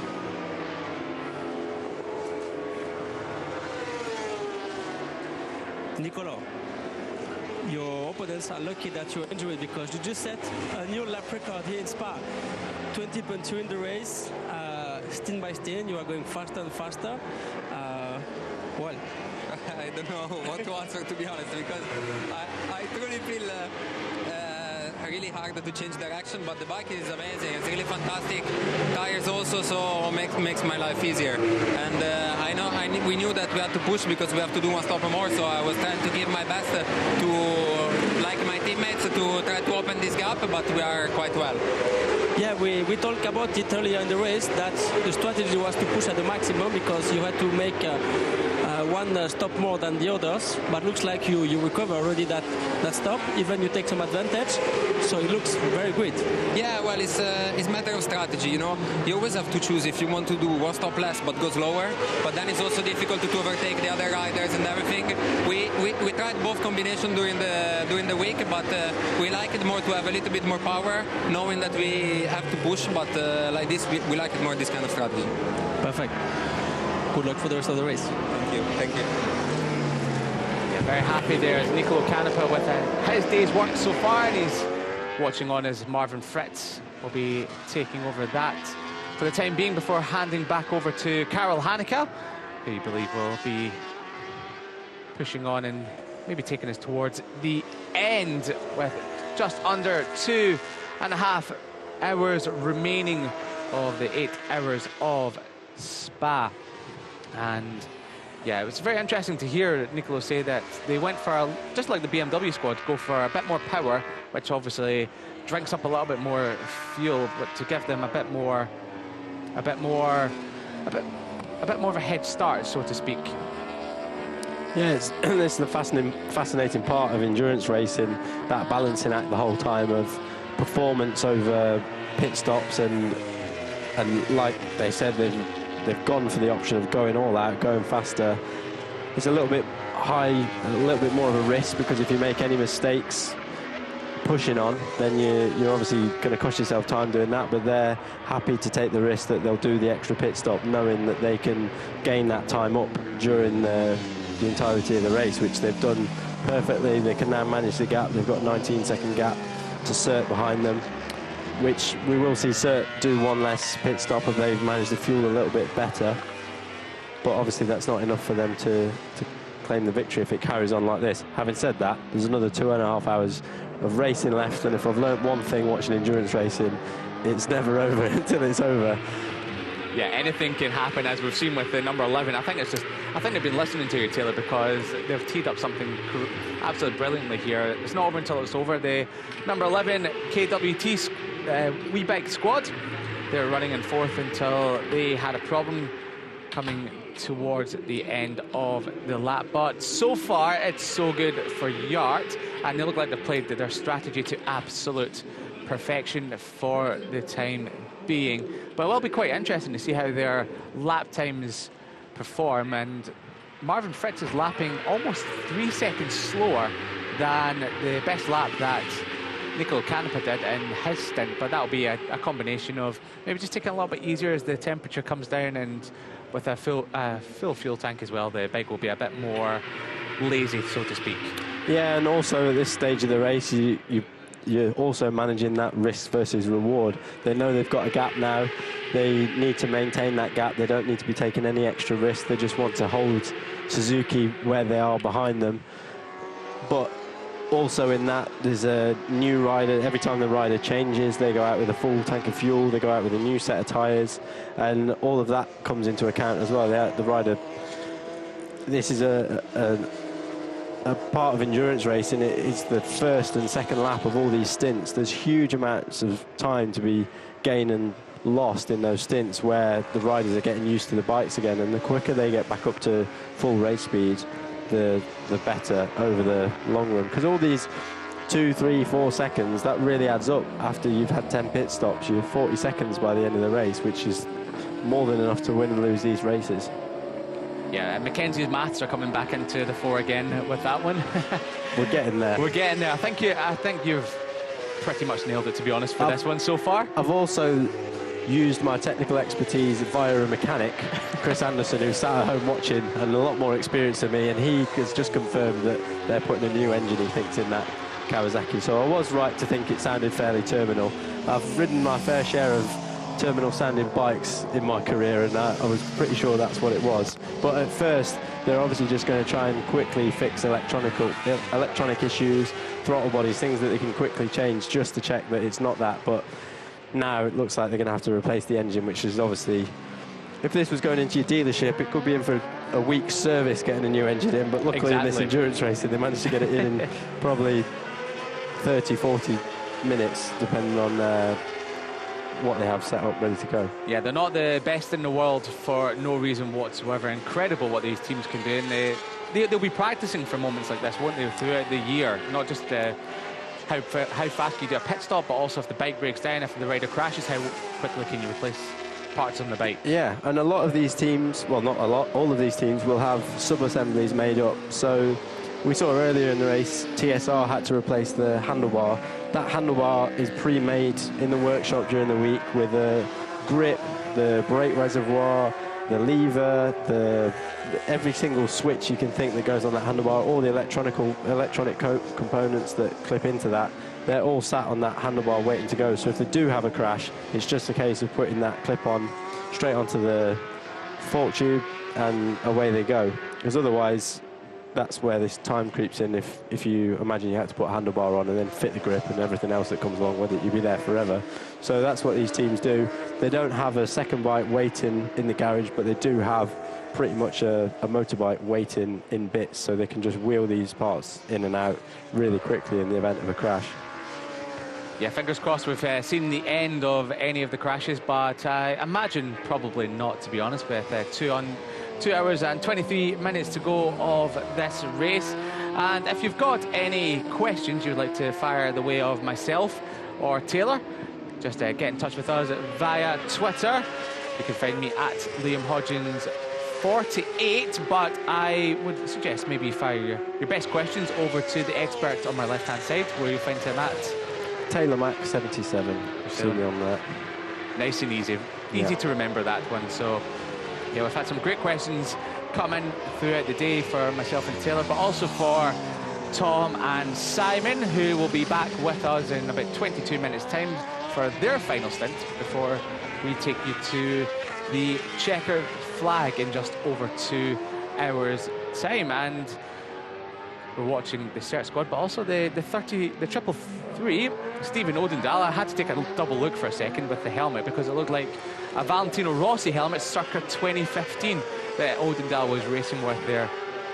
So the triple three squad running in 6th spot. They're running just in front of the CERT Suzuki on track as they make their way through Radion and down at the Kemmel Straight once more. And a shout out to some of the riders or teams we've not really mentioned so far today. Sebastian Suchet, is running a 7th on the 55, and well, there's the 11, and it looks like, Taylor, that is pretty terminal as we've got the mechanics looking like they've given up on that. And yeah, it was a good effort, but unfortunately the issue cried enough. Yeah, real shame for them. They're having such a strong ride, especially with some of the big name teams having bad races as well. We've seen the BMW team drop out. TSR had a difficult start to this race. A real shame for them because they were really in podium contention. You can see just what it means to the team there. Yeah, it's a big shame. You can see the emotions running high. It's such an emotional team sport, this. We don't really see this as much in other areas of motorbike racing, but this is an emotional roller coaster. These guys have been here for a week practicing, testing, building up to this race, and to get 6 hours into this race, it's not like we're in the first lap of this race. We've been racing for 6 hours. To walk away with nothing is a real kick in the teeth for them. Yeah, and it's not like everyone in that garage has dropped the ball or anything. It's just sometimes the way of the world, and things can creep in without anyone doing anything wrong. So it's a big shame for the number 11 KWT WeBike squad, but hopefully they'll be bouncing back quickly, and they've got the Suzuki 8 hours in just a few weeks' time where they'll be back in action and, well, challenging for the big prize. We were talking about it earlier on. If you could have maybe a triple crown in bike racing, you can imagine the Suzuki 8 hour is definitely one of them as well. The number 43 on screen, if I could get my words out properly, running there down towards Blanchimont. The 43, they've been in the wars a little bit today. That's the American team, and it's Andrew Lee that's on the bike at the moment. And that team, you might recognise the name. sort of a American legend, Jason Predmore. He's part of this team as well. Jason Predmore, part of, well, he's joined the podcast scene as Jason, and you'll know a bit about this, Taylor, as you've dabbled in the media with your YouTube channel and everything as well, to great effect. But Jason Predmore, he co-hosts a podcast with Greg White, so Greg's Garage Pod. I'll give it a little bit of a plug. It's a very good podcast if you ever fancy listening to what's happening over stateside, as well as they talk everything Motor America and MotoGP and World Superbikes. And I believe this is Jason's first ever time racing at Spa, and he's relishing the opportunity at the moment. I'm very happy to be speaking to you, because you've got one of the most unique stories. You'd retired, you've now come out of retirement, it's your first endurance race this season. Is it going to be your last? Oh, definitely. It's amazing to just even be here. I always wanted to see Spa, and when I was doing the championship back in all those years ago, every time I was doing the championship, they never came to Spa. Every time I'd leave the championship, they'd come to Spa. My mouth got me in a little bit of trouble this time, because I told a couple of kids that I'm riding with, I said I think I could make it happen. And Mako and Denisa, they're just family to me. How have you found this race? How have you found being here at this iconic track? And I mean, you've brought the most incredible weather with you. I mean, it's California weather, you have to admit. It's an incredible place. You know, you see it on TV, you see all that. I've heard about Spa for so many years. And, you know, my last endurance race was 10 years ago. 54 years old, I never thought I'd be here. I've been asking myself this question for 6 months, training, like, what am I doing? And it just worked out. It just worked out that I could do it. And I don't know if I'm in a midlife crisis or something, but I'm just kind of wanted to touch all the bases this year. So I've been motocrossing, and to check this off, I mean, this team for 5 years I rode for them, and it was a pleasure. And 5 years when it was only meant to be one. It was only meant to be one, yeah. I quit racing in 2006, and in 2008 I came back because I got a phone call from Denisa, and that's how it all started. I had a teammate back then named Warwick Nolan, so he's the one really responsible. And then Denisa and Mako, they became like just instant family to me, so I couldn't leave, you know. And I still felt like I was riding at a good level back then. And I mean, we do Merry Christmases and stuff through text and all that. But it's probably been 5 years since I really got to speak with Denisa. And it was in February, I just out of the blue kind of phone called her. And after a 30-minute conversation, I said, would you guys be interested in running another bike at Spa? And they said yes. Now that's how we're here. So we've got a couple of kids who kind of dared you a little bit. And you thought, you know what, why not? Yeah. Do you regret that decision? I don't regret it now.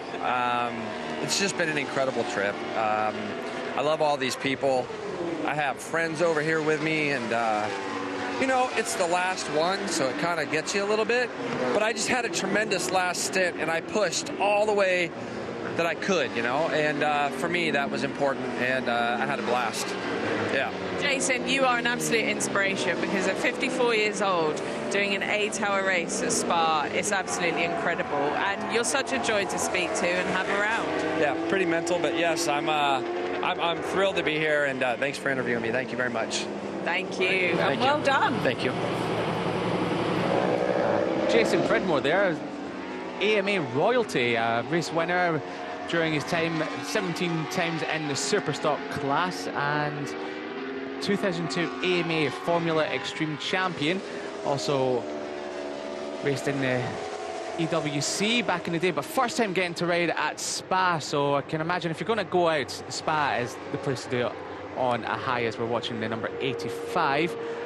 They've run into technical gremlins as well. Team Racing 85 with Napoli on the bike. The marshals are pushing him back to the pits. I did think when we were watching the 43 go round, I did see a flash of yellow, but I thought it was maybe just my eyes. So as we're approaching the 6th hour, Taylor, the bikes are really starting to show the wear and tear now. Yeah, I've actually just had a tweet from a certain Gino Ria, who sat at home. I just want to say hello to Gino. We're also sad you're not out there, Gino. It's great to watch you. He passed his best on to Danny and the team, unfortunately crashing out earlier in this race. Thankfully, Danny was okay, because it was a very nasty crash, but I'm sure we'll see Gino back on track very soon too. Yeah, looking forward to seeing Gino back as soon as possible, maybe even the Suzuki 8-hour, but if not, the Ball Dart. It'll be great to see him back on track.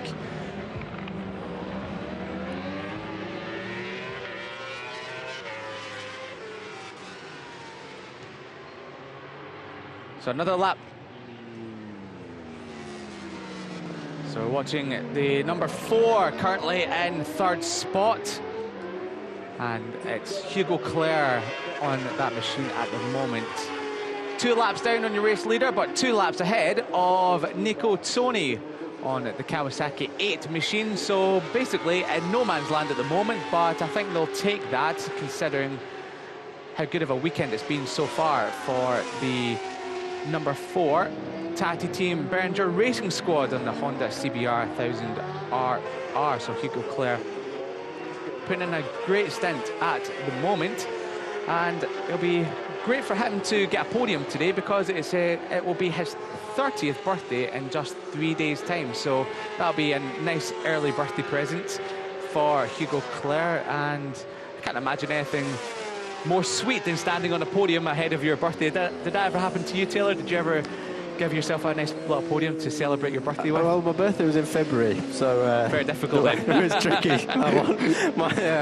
My dad's birthday was in July, though, and me and Taz normally had a habit of not doing anything special on his birthday. So, yeah. You have to make it up to him some way. Yeah, exactly. So there, we just saw one of the other bikes heading back out on circuit there. And we're back with the number 8 Kawasaki, being ridden by Nico Toni, keeping it all line astern at the moment. As the headlights get a little bit brighter as the sun descends on us here at Spa-Francorchamps, the Austrian rider who celebrates his 29th birthday in 2 weeks' time. So, yeah, some riders out there performing very well ahead of their birthday coming up in a few weeks' time. A former IDM Pro Superstock champion is Nico Toni, and a champion in the Austrian Superbikes as well. We also spoke earlier on, a former Red Bull Rookies Cup racer as well, along with Taylor McKenzie alongside me. And spinning that rear coming through the fast right, and we've seen that this bike is really spinning. As you were talking about earlier on, the electronics are really not playing ball with this Kawasaki.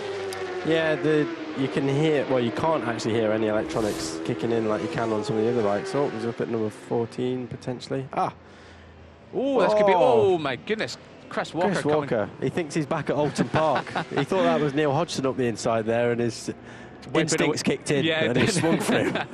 Both going off. He was thinking that was Old Holly's going into there. Yeah.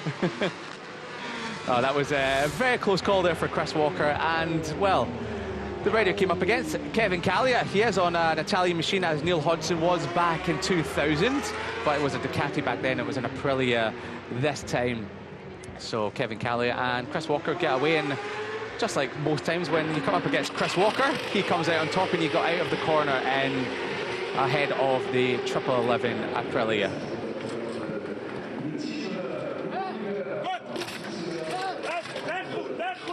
So something going on here for the number 8 Kawasaki. I think Nico took the fuel cap with him. I think you're right there. So yeah, shouting to bring it back, but yeah, they found a replacement one, and that's Romero on his way out.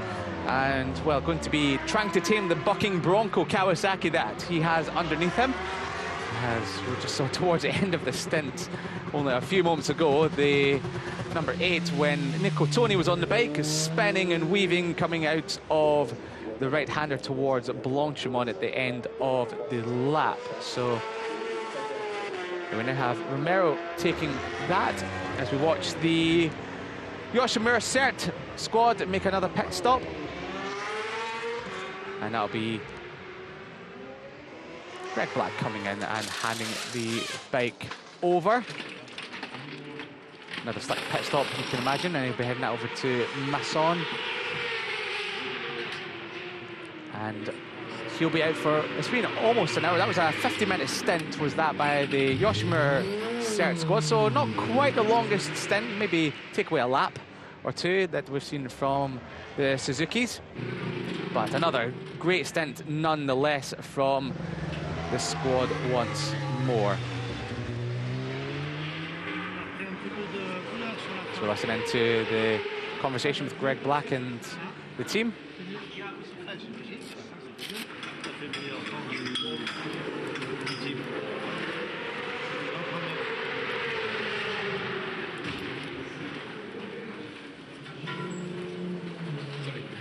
Looks fairly calm, does Greg Black, after taking his helmet off. Not a good day's workout suggest, and probably the final time that we've seen him today. He's done his final stint, and it'll be Etienne Masson that takes over before heading on to Dan Linfoot for the final stint. So you were hoping to have a little bit of a word with or commentate on Dan Linfoot. It looks like you'll get your wish when we do the final stint in just over an hour's time. Yeah, I mean, at this stage in the race, Greg has done all he can do. They maintain their pace. They've kept the gap to Yacht similar at the front. And all they can really do at this stage is circulate and hope for an issue with Yacht. They're not going to peg that time back through out-and-out lap time. But they've put together another solid performance, as they do, exactly as they did in Le Mans. They tick off the laps and get the job done. So we're coming to the closing stages of this race now. And we'll see Masson now do another big long stint before Dan takes over. Yeah, big push, and if you're sitting inside the Joachim Meur squad, you'll be doing a rain dance or crossing your fingers and toes for a late safety car or something to try and overthrow the perilous Yacht Yamaha squad. They have been leading basically since the early stages of this race. They had a bit of a battle with the BMW Motorrad of Marcus Reiterberger in the early stages, but since then they've been leading the way. But it feels like it's getting newer. In your 20.9 there was no one? No. Alone on the way, I don't see anybody. Well, I see anybody. So this is normal. Yeah. This is more normal. I think.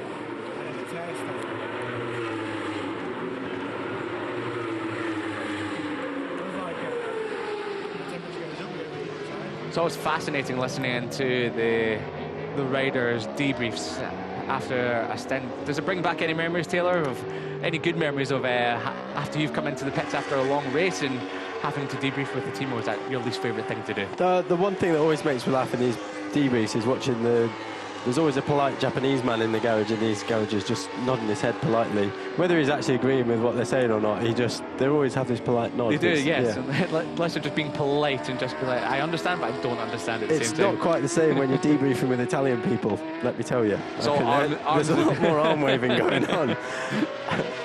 All British people. Maybe a lot more shouting and swearing going on there, but the Japanese, they must be very polite to work with. As well, we've got a little bit of a battle on track now. The FCC TSR Honda France squad are just in front of the yard, and that's Marvin Fritz on a bit of a wobbler out there on the curb as they exit Blanchimont up towards the bus stop. Unfortunately, we've been deprived of a battle for the win between these two after Tescher's problem at the start and Josh Hook's off in the second hour mark. But for now, the number 5 of Alan Tescher has climbed his way back up into 8th after getting his highest second at one point before Josh Hook's minor mishap at the bottom end of the circuit. So it's Marvin Fritz still leading the way. 148 laps complete, almost one lap ahead of the Joachim Meur Cert Suzuki, with Hugo Claire on board the number 4, as we finally see the number 85 of Christian Napoli on the Kawasaki finally get back to the pits. I think that was about 20 minutes ago that we first saw them pushing the bike from Blanchimont corner, so it's good to see they finally got it back. But I hope someone goes to check on Napoli. He must be in the back of the garage in a state of affairs right now after pushing it back the entire way. Yeah. I wonder if Akubo has recovered from his run this morning. We've not seen him since, have we? I've never seen that. He was pushing that for a long, long way. He looked absolutely dejected, and we hope to see him back out on track at some point. He's not on track at the moment. It's his teammate Watanuki that's on the bike at the moment. They're currently circulating in 21st spot on the number 36 machine.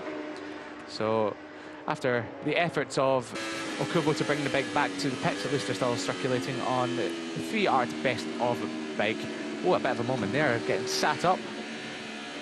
So I think we're going to hear from the man who's just finished his final stint, Greg Black.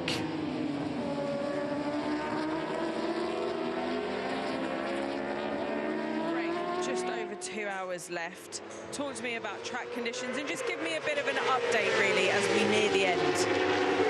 Yeah, obviously the conditions have got a bit better out there. It was quite hot. So for us, it was a bit difficult. We got a lot of tyre spinning and difficulty to drop our lap time. So we're just keeping care out there, trying not to do a mistake. Now the conditions are getting better for us, so we can drop the lap times. But obviously the yard haven't got any issues and they're riding really fast. So they need to do that. They've got a fast engine in the bike and their bike is going fast. But they've got one stop more. But now it looks like they've got enough advance to win the race. But yeah, it's been a good battle. I think we need to carry on like this, and there's 2 hours left. Etienne's out now, then Dan's out, and I'll finish the race.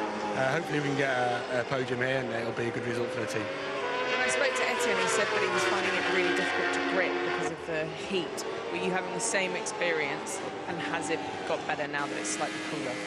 Yeah, definitely. The stint just before Etienne, that's what I said. The grip issues were quite bad for us, and Etienne and also with Dan. But halfway through last stint, felt like the tyre was getting newer and newer after every lap until the end. So I actually got the fastest lap of the team in the like 2 laps on the end of my stint, when normally the tyres are quite worn out. So it's positive for us, but obviously not good enough. But that's race today. It is, and and at the end of the day, you want to get points because the championship must be the most important thing. Yeah, it's an important race for us here. There's 30 points to grab for the win, and some good points for second and third place. So you know, we scored good points in Le Mans, which are the 24-hour races where the most have got the most points to win. So yeah, if we can grab some good points here for the championship, it's positive for us. Thank you so much. Best of luck. Always thinking about the bigger picture is Greg Black, and yeah, important points for the team indeed. But they're chasing down Yard. They're on course for the moment, barring any mistake, with 2 hours left to go on a whopping 30 points that they will be taking from today's action, which they will need to do, as we just see the championship points pop up on screen right on cue. So if it remains as is, Yoshimura Cert Moto Suzuki will take a 1-point lead going into Suzuka in only a few weeks' time. So how close do you like it? And Yard, after a troublesome Le Mans, are fighting back strong here at Spa, as they're still chasing down the number 5 of Alan Tescher. As we look back to the 111 of Kevin Callia after his little squabble on track with Chris Walker only a few moments ago. He's motoring on very nicely in 5th place, but leading the stock class for the time being. So Kevin Callia, another name from yesteryear, raced in the 125 championship a while ago, and a very good rider. And that Aprilia, look at all that aero on it, looks absolutely fabulous, sounds fabulous as well, and one of the most like Italian engineering, a nice piece of kit. Yeah, and obviously Kevin, not the most Italian sounding name, but I can confirm his dad was a Kevin Schwantz fan. I used to race against Kevin, and that was not Kevin Schwantz though. Not Kevin Schwantz, didn't race against him. My dad did. He was a little bit before my time, was Kevin. But equally, I've also raced against Chris Walker, who can be quite aggressive and late on the brakes. So it's quite funny seeing them both on track together, finally meeting each other's match, barging into each other. That was quite funny to watch. A clash of generations, so to speak, as well, one to the other. It's great to see Chris Walker out there for all the Brits that have, well, grown up on the British scene for a long, long time. Chris Walker is a legend of the sport, a 4-time BSB runner-up. Just missed out. I remember my first season watching the British Championship was the season that he just missed out on the championship to Neil Hodgson at that heartbreaking Donington finale, and him wandering back to the pits and floods of tears. But yeah, one of the most iconic images of motor racing, and we don't want to remind him too much of that because he'll be hoping to put that to the back of his mind. As Callia's just run on a little bit deep there, out of shape going into the corner. So yeah, it's collected that up perfectly, and away he goes once more. Nothing too disastrous there for Kevin Callia on the 111 Aprilia. So as we approach the 6-hour mark. We've got just under 2 hours remaining, and it's Marvin Fretz aboard the Yacht Yamaha that currently leads the way from Masson and Hugo Claire on the Honda, as we hand over now to, well, be nice to them. It's Tom Gaymore and Simon Patterson for their final stint. Yeah, we've just ticked over 2 hours to go here at Spa-Francorchamps, 7 p.m. local time. The shadows lengthening as these bikes head out of Pouhon through the Fagnes chicane, or the Piff Paff chicane as it's known, and will be entering dusk by the end of this race. As we see the FCC TSR Honda entering pit lane, back up into the top 10. It's a story of what could have been, really, for FCC TSR Honda. All the pace in the world, but it's unravelled more than once. And the fact that even Mike de Melio's not here shows that their plans kind of went wrong before they even arrived. It's kind of the story of the FCC TSR team as a whole, isn't it? What could have been. You find that, you know, they're regularly in this position, aren't they? Kind of ruining what could have been, be it because of crashes or mechanical issues. You know, they've clearly got so much pace and speed. The guys that they have in the team are fantastic, but it just doesn't work an awful lot of the time for them. And we see them, you know, having these heroic comebacks whenever in reality they should have been probably fighting for the win here. A bit like my career, very similar. I won't judge. I won't judge. Story of my life. No, it must be frustrating. It just shows, actually, and we've seen this on numerous occasions, just how difficult it is to win in this series. Just very, very tricky. Absolutely. You know, there's no such thing as a free lunch in endurance racing. It's super, super close at the minute.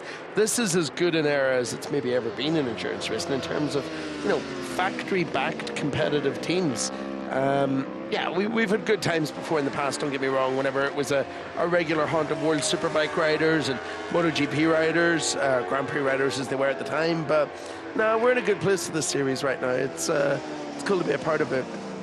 As we see Kevin Callia again, you know, Taylor was just talking there about how he's named after Kevin Schwantz. I love that there's an entire generation of Italian motorbike racers called Kevin, because obviously American racer, but in a bit of an, you know, an adopted Italian at a time whenever they were a bit short in talent. And yeah, I think he isn't even the only Kevin in this race, admittedly named after Kevin Schwantz, because we've got Kevin Manfredi as well.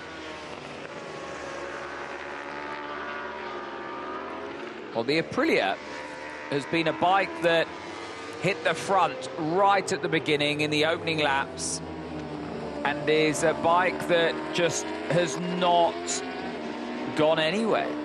We didn't see this pace from it in qualifying. We didn't see it at Le Mans in this guise. It's absolutely dominant so far. And there's some big, big names, some seasoned campaigners, some world champions there that are trying to pin that bike back, none more so than Valentin Suchet aboard the National MOTOS bike. But the Aprilia has turned up here in Spa-Francorchamps. It's proof of how little qualifying sometimes you know, lets you know what's going to happen in an endurance race, because they were 7th in the Superstock class in qualifying. Never really showed at the sharp end, but they've just been super consistent all race long, and it's paying off nicely. You know, they've got a lead of a minute and a half, so you'd like to think at this point that's probably enough to take it to the checkered flag, barring any incident.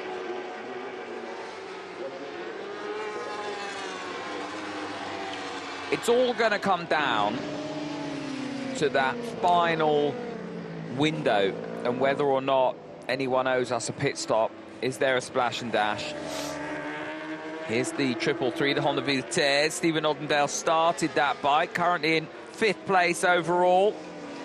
They've dropped behind the number 8 bike, the Kawasaki Team Bollinger Switzerland machine. We have, since we were last on, lost the number 11 Kawasaki WeBike Trickstar machine.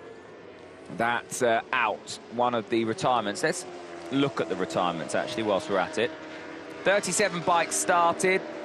The number 27 was the first of the bikes to retire, the TRT 27 Stocker machine, French run, but all British riders on that bike. That was running so strongly in class.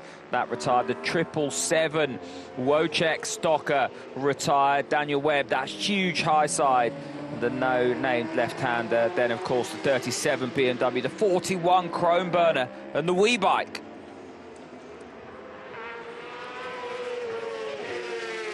So some big names that are out in that list of retirements, all running at the front of class, really, bar two of them. Yeah, it's been an interesting race. It's been one of those ones where, you know, mistakes have been made, as they say. The guys at the sharp end, but it's not been, you know, perhaps as attritional as you'd expect. And maybe that's, you know, partly because we're used to seeing the chaos that comes from during the night, isn't it? Where, you know, where things have the potential to go spectacularly wrong, and obviously we're not going to have that here. We're going to have long shadows. We're going to have a bit of, you know, running into the dusk, but we're not going to have the super cold tracks and the darkness that comes with it. So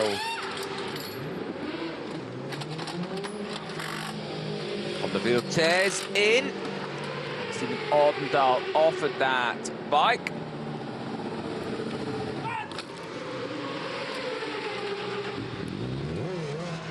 Leandro Mercado is the rider getting on. Been on the bike for 1 hour and 40 minutes so far, the Argentinian. Florian Olt is the other name on that bike. Right, wherever you are in the world, wherever you're watching, you can get in touch on X, formerly known as Twitter, at Tom Gaymor, Gaymor, at DenkMint, the Twitter handle or X handle for Simon Patterson. Let us know if you have any queries, any questions, and we will get those answered if we can. Well, there's the lead bike, the number 1 plate, the world champions, the Yamaha Austria Racing Team machine. And at the moment, it's Marvin Fritz, the German, on that bike. In second place, it's Etienne Masson on the Yoshimura Cert bike. Now, the championship leaders are trying to chase down this machine, but at the moment, they're losing out. In third place, it's Hugo Claire aboard the number 4 Tati Team Behringer bike, the Honda. And of course, Tati came second here in 2022. Can they repeat those heroics with another rostrum here today? Well, they've got 1 hour and 50 minutes to hang on. And then in fourth place is the number 8 bike, the Team Bollinger Switzerland Kawasaki. 4 different manufacturers in the top 4. And then we can add Aprilia to 5 in the top 5, because the lead super stocker, the Aprilia, is now up to 5th overall, with National Motors in 2nd in class, Sapir-Pompier 3rd in class. They are 7th and 9th respectively. where's Ducati when you need them now? Just to make it 6 and 6 here. No Ducatis, no experimental class bikes, no Matisse here. 37 teams, 14 Endurance World Championship teams, 23 stock teams, and that's it when it comes to the bikes entered. Worth pointing out also, the stockers are back to 3 riders. At Le Mans, new rule for this year, the super stock teams can have 4 riders, which is quite a nice rule, I think, for the 24-hour races. Yeah, I think so. It you know, it takes a little bit of the pressure off. It just allows a little bit more sensibility into the teams. They're not obliged to use 4, but it means you can if you want to.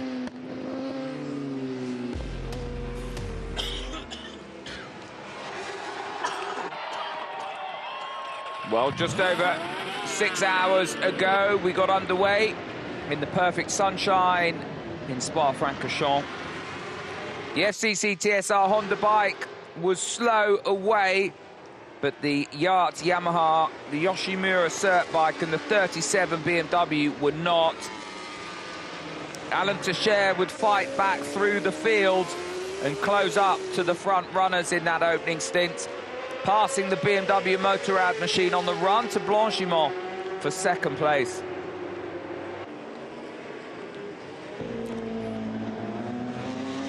There was drama for the FCC TSR Honda bike.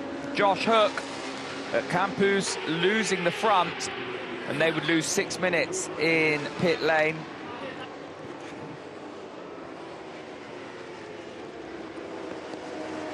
Yoshimura Cert were furiously trying to hang on to the coattails of the Yacht Yamaha.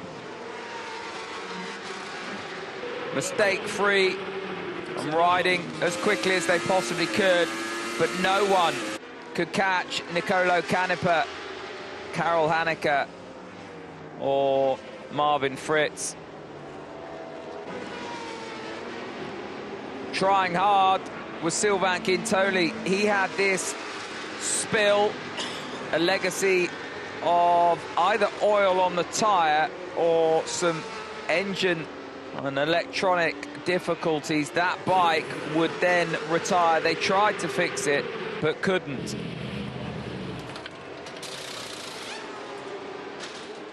Running faultlessly at the front, Yacht Yamaha continued their domination. The three big hitters would find themselves on the track. Dan Linford trying to get past and on level terms with Nicolo Canepa. That was not to be the case. Canepa would pass Dan Linford and move away into the distance, setting fastest laps in the process.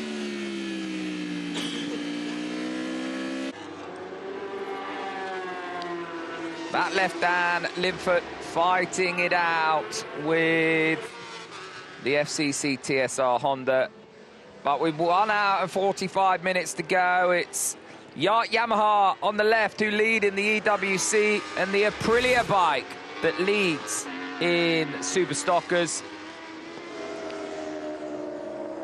Well, the 99 of Florian Marino down in 16th place. Now, that Yamaha has been in the wars. We've seen it down the road at Le Combe, and we've seen it also down the road. Where did we see that crash in the hands of Jeremy Guarnoni? Can't remember. Coming out of Pouhon, that was it.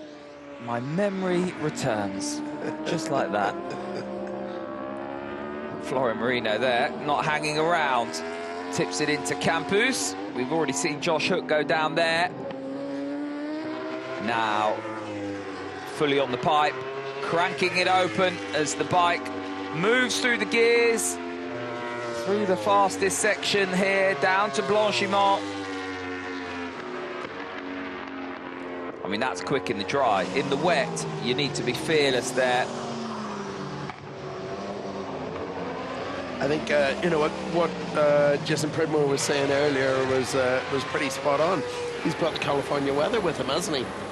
We've, I think everyone's seen races at Spa in conditions that you could call, you know, aquatic. So with the weather we're getting at the minute, it's quite fantastic. Yeah, there has been times where you would need a surfboard on your way up the Kemmel Straight as opposed to anything motorised, but nevertheless, today it's picture-perfect conditions.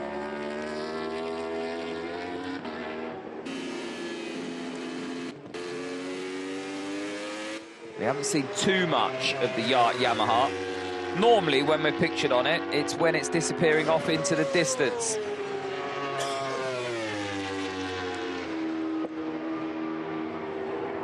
I mean, you know, they've got this under control at this point, don't they? This is the first time now, I think, that we've kind of jumped in and thought this is, you know, this is theirs to throw away now. That gap, a minute 12 seconds, that's more than the extra pit stop they might need.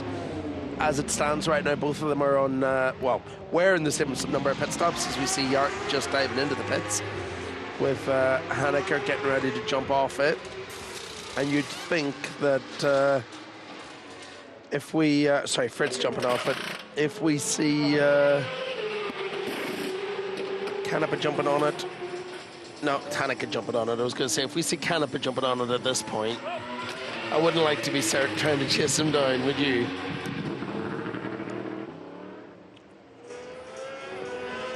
Another nice clean pit stop, eh?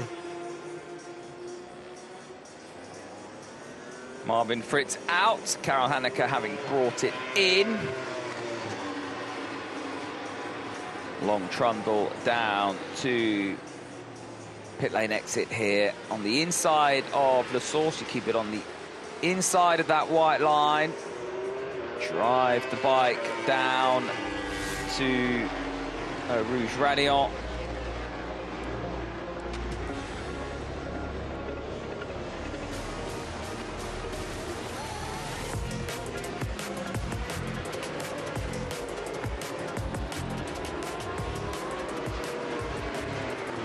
Still looks brand new, the Yamaha. Yoshimura cert. Since Yoshimura have come on board, that livery's just improved, just got even better.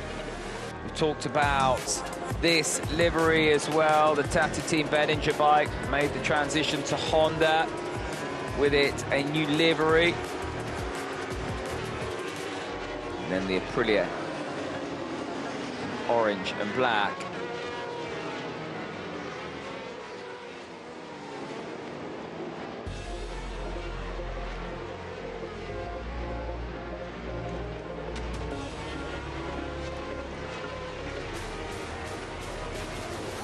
National Motors, historically blue and yellow, but when Honda came on board, they added that red and white as well. Just look how many bugs is plastered over the front of that thing and all that rubber.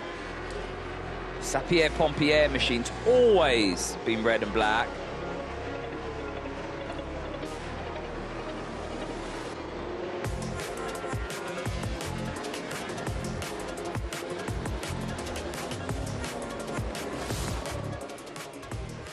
Full flex on the fairing there.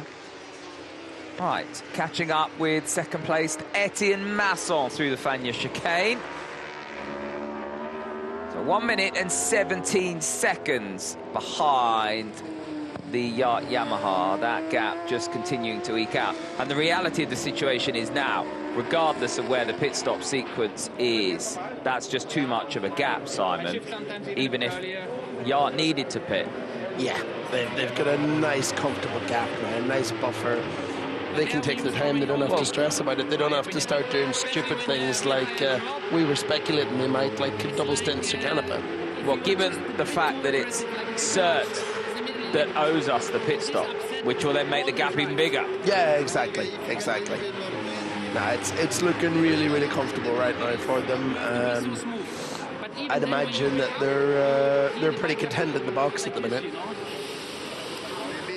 I mean, certainly we're looking at a very unstressed Marvin Fritz right now, aren't we? Maybe we can make it a bit more open, or I don't know, for next time, but now it's okay. Few lights. I saw it in your eyes in this corner. Then yes. Down front? Front, common. Okay. Rear? Beginning, okay? For me now better than the stint before. Yeah. Looks for me the same. Because I was not pushing too much, but now the last 5 laps I was pushing a bit more. Yeah. And was still 20.5 long. Very good. Lap times wise. But you have from the edge drop. First touch. First touch, yeah, you have to be careful. But it's already from lap 3. Then you do the same. So still relying on that fuel light so that they know whenever come into the pits, but it sounds like it's working pretty well for them so far. Yeah, and then the Bridgestone tyre engineer there just talking about the front and the rear tyres at the end.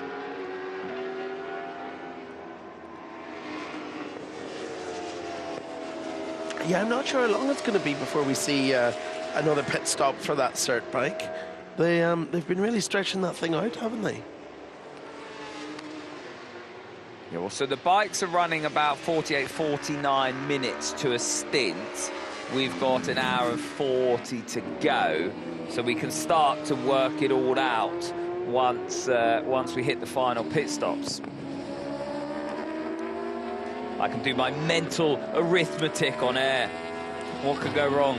What could possibly go wrong? I'm looking forward to that now. I'm not. The viewers are. Right. Karel Hanneker leads from Etienne Masson. Randy Krummenacher, the former World Supersport World Champion, in third place. Then it is Pedro Romero and Kevin Callier in fifth. Leandro Mercado is in sixth. The head of Valentin Souchet, Josh Hook rounding out the top 8. Jeremy Guarnoli down in 16th place. Some big names further down. Andrew Lee's back out on his bike down in 24th. Oh, the lead, Aprilia is in. Is he pointing for the garage? Is this a problem for the triple one? Straight into the garage. Into the box. Is this a routine service? I don't think so, no. No, he's shouting instructions. And this maybe is where we might see one of the little weaknesses coming from this team. They're not what you'd class one of the endurance specialists here. They're not going to be as well drilled in what they're doing. They're not going to be as, maybe well prepared as some of them are. But, we'll see. We'll see. I think he came in actually missing a seat because they've just fitted a new seat pad to that bike. And they're doing the regulation tyre service at the same time. We're doing a brake service as well. New calipers, not new pads. New calipers going in the front as well. So there's an element of planned to this, but at the same time, I think maybe caught astray by a missing seat. Yeah, by the timing of it. So they were probably scheduled to do that, but that just brought forward and drama. No, I thought that was the 55 bike out on the runoff, as you were, because the National Motors machine is running seamlessly, misses pit lane entry, so no problem there. But someone further back will be coming in. Yeah. Well, it's not too much of an issue for Aprilia. They've got the seat that they needed back on. They've done the brake service. New tyres, and they'll be running not to the end, but they won't have any unscheduled service. Yeah, you'd imagine that's the last time that bike needs to be in the pit box, wouldn't you?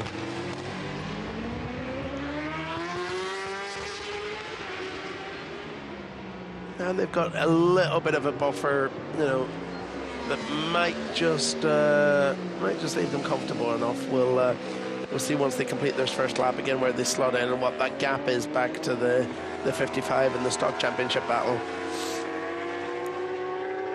We're very much at that time of the day now where the photographers are going to be absolutely loving this place. Those big long shadows and that nice golden sun in the background looks great, doesn't it? Had one or two messages from riders that were out at Le Mans that didn't make it out this time around, not joining us in the commentary box, but will be out either in the commentary box or at Suzuka, certainly at the Bowl Door. One of those, Joe Ackroyd, who's, well, bearing in mind I'm now adopted Yorkshireman because my wife's from Yorkshire. Obviously, I'm sort of on the same wavelength as Joe. Very straight-talking Yorkshireman. Got a lot of time for him and his expertise. We saw him out at Le Mans riding on the ADS bike.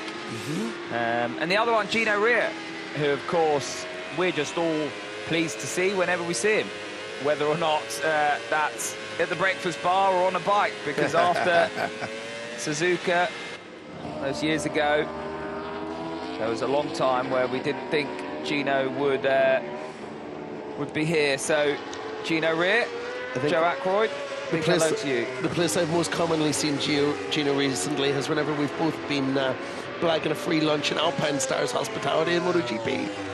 Oh, That's one of the big discussions when you arrive at any race circuit. Where are you getting your coffee and where are we having lunch? The answer to both of those questions are normally the Italians. Italians, there you go. Absolutely. Everyone knows that.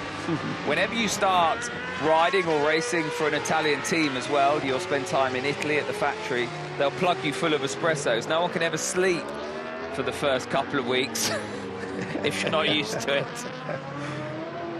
Go and do some work at the factory, you spend a week awake. 25 espressos later. So the 111 have lost quite a bit of time and the lead in the Superstock class over that pit stop. They're still owed a pit stop to the number 55, but the National Motos bike has squeezed in front of them, as has, I know we said this already, haven't we? Late chargers, some FCC TSR Honda whenever they should be doing a better job. Well, Josh Hook's just taken them back up into P7. Good damage limitation here, because that will become 6th, won't it, when the points are handed out? Yeah. So. Yeah, and looking at the gap to the number 55 bike, it's only 16 seconds, and they're running 4 seconds a lap quicker in that last lap. So you'd imagine that they'll take that on merit rather than on group standings.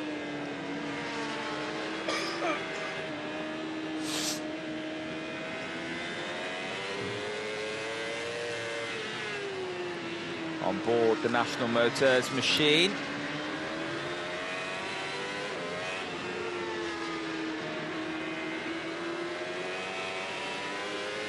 This is the long run now to Blanchimont.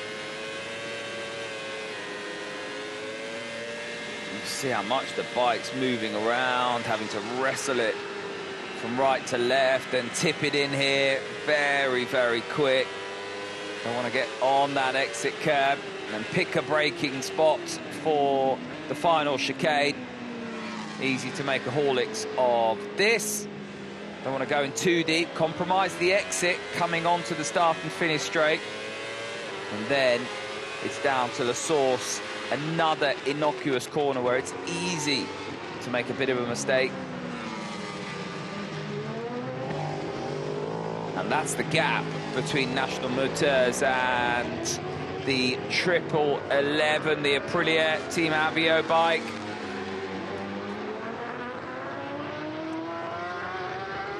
At the moment, I think the 55 bike does owe us a pit stop, but I just don't know how it's all going to play out.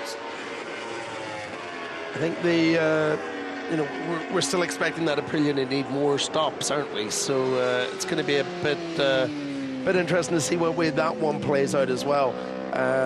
17 seconds National Moto has over them at the minute, so that's considerably less than a pit stop will make up, but yeah.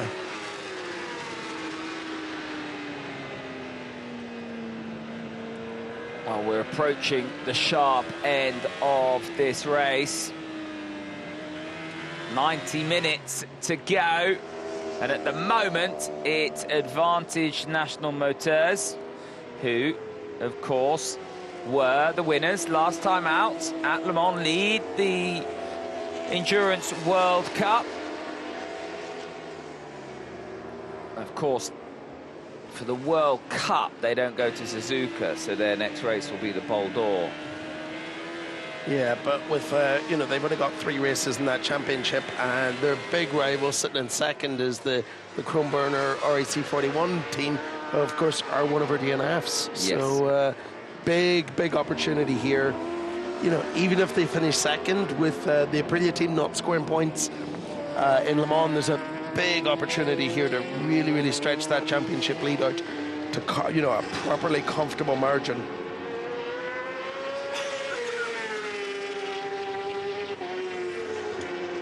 Yeah, pretty much all of the front runners by the National Motors bike from Le Mans in terms of the championship front runners have been in a bit of a pickle at some stage or another here at Spa-Francorchamps. That deep in the forest here, deep in the Ardennes.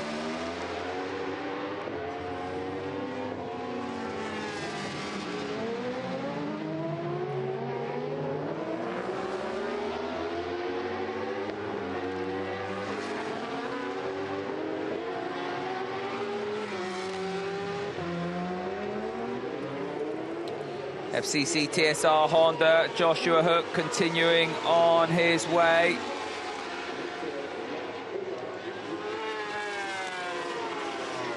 He's got about 7 seconds between himself and National Motors. That'll move him up then into the top 6.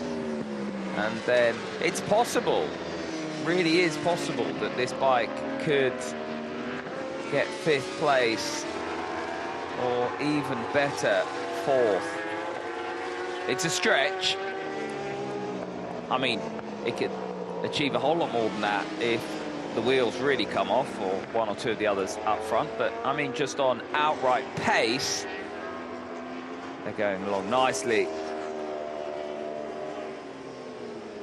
We heard from Danny Webb, Taylor Mackenzie telling us on air earlier that Danny Webb okay after his monstrous high side. I would not have been okay if that was me. Definitely not. I'd be in an all-body plaster cast, I think, for at least a year if I'd have come off the motorbike like that. These guys bounce well. That's what they're paid for, isn't it? Especially tough nuts like Danny Webb. Yeah, I can't pretend to put myself in that category, I'm afraid. I like that Taylor's sympathy lasted for about 15 seconds until he assessed whether or not he'd still be able to work for him this week. Yeah. Priorities there. He was about to fire him live on air had he not turned up.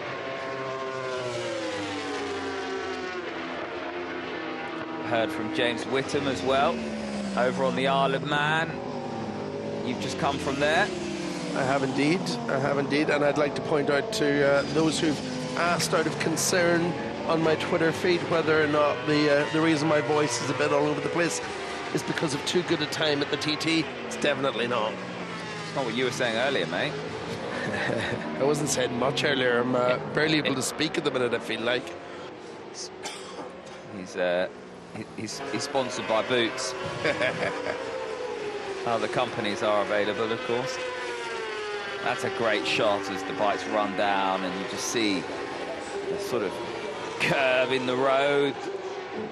It'll give you an idea of the elevation. It's a better view of the elevation here. This is the Kemmel Straight that becomes just a corridor of doom and gloom.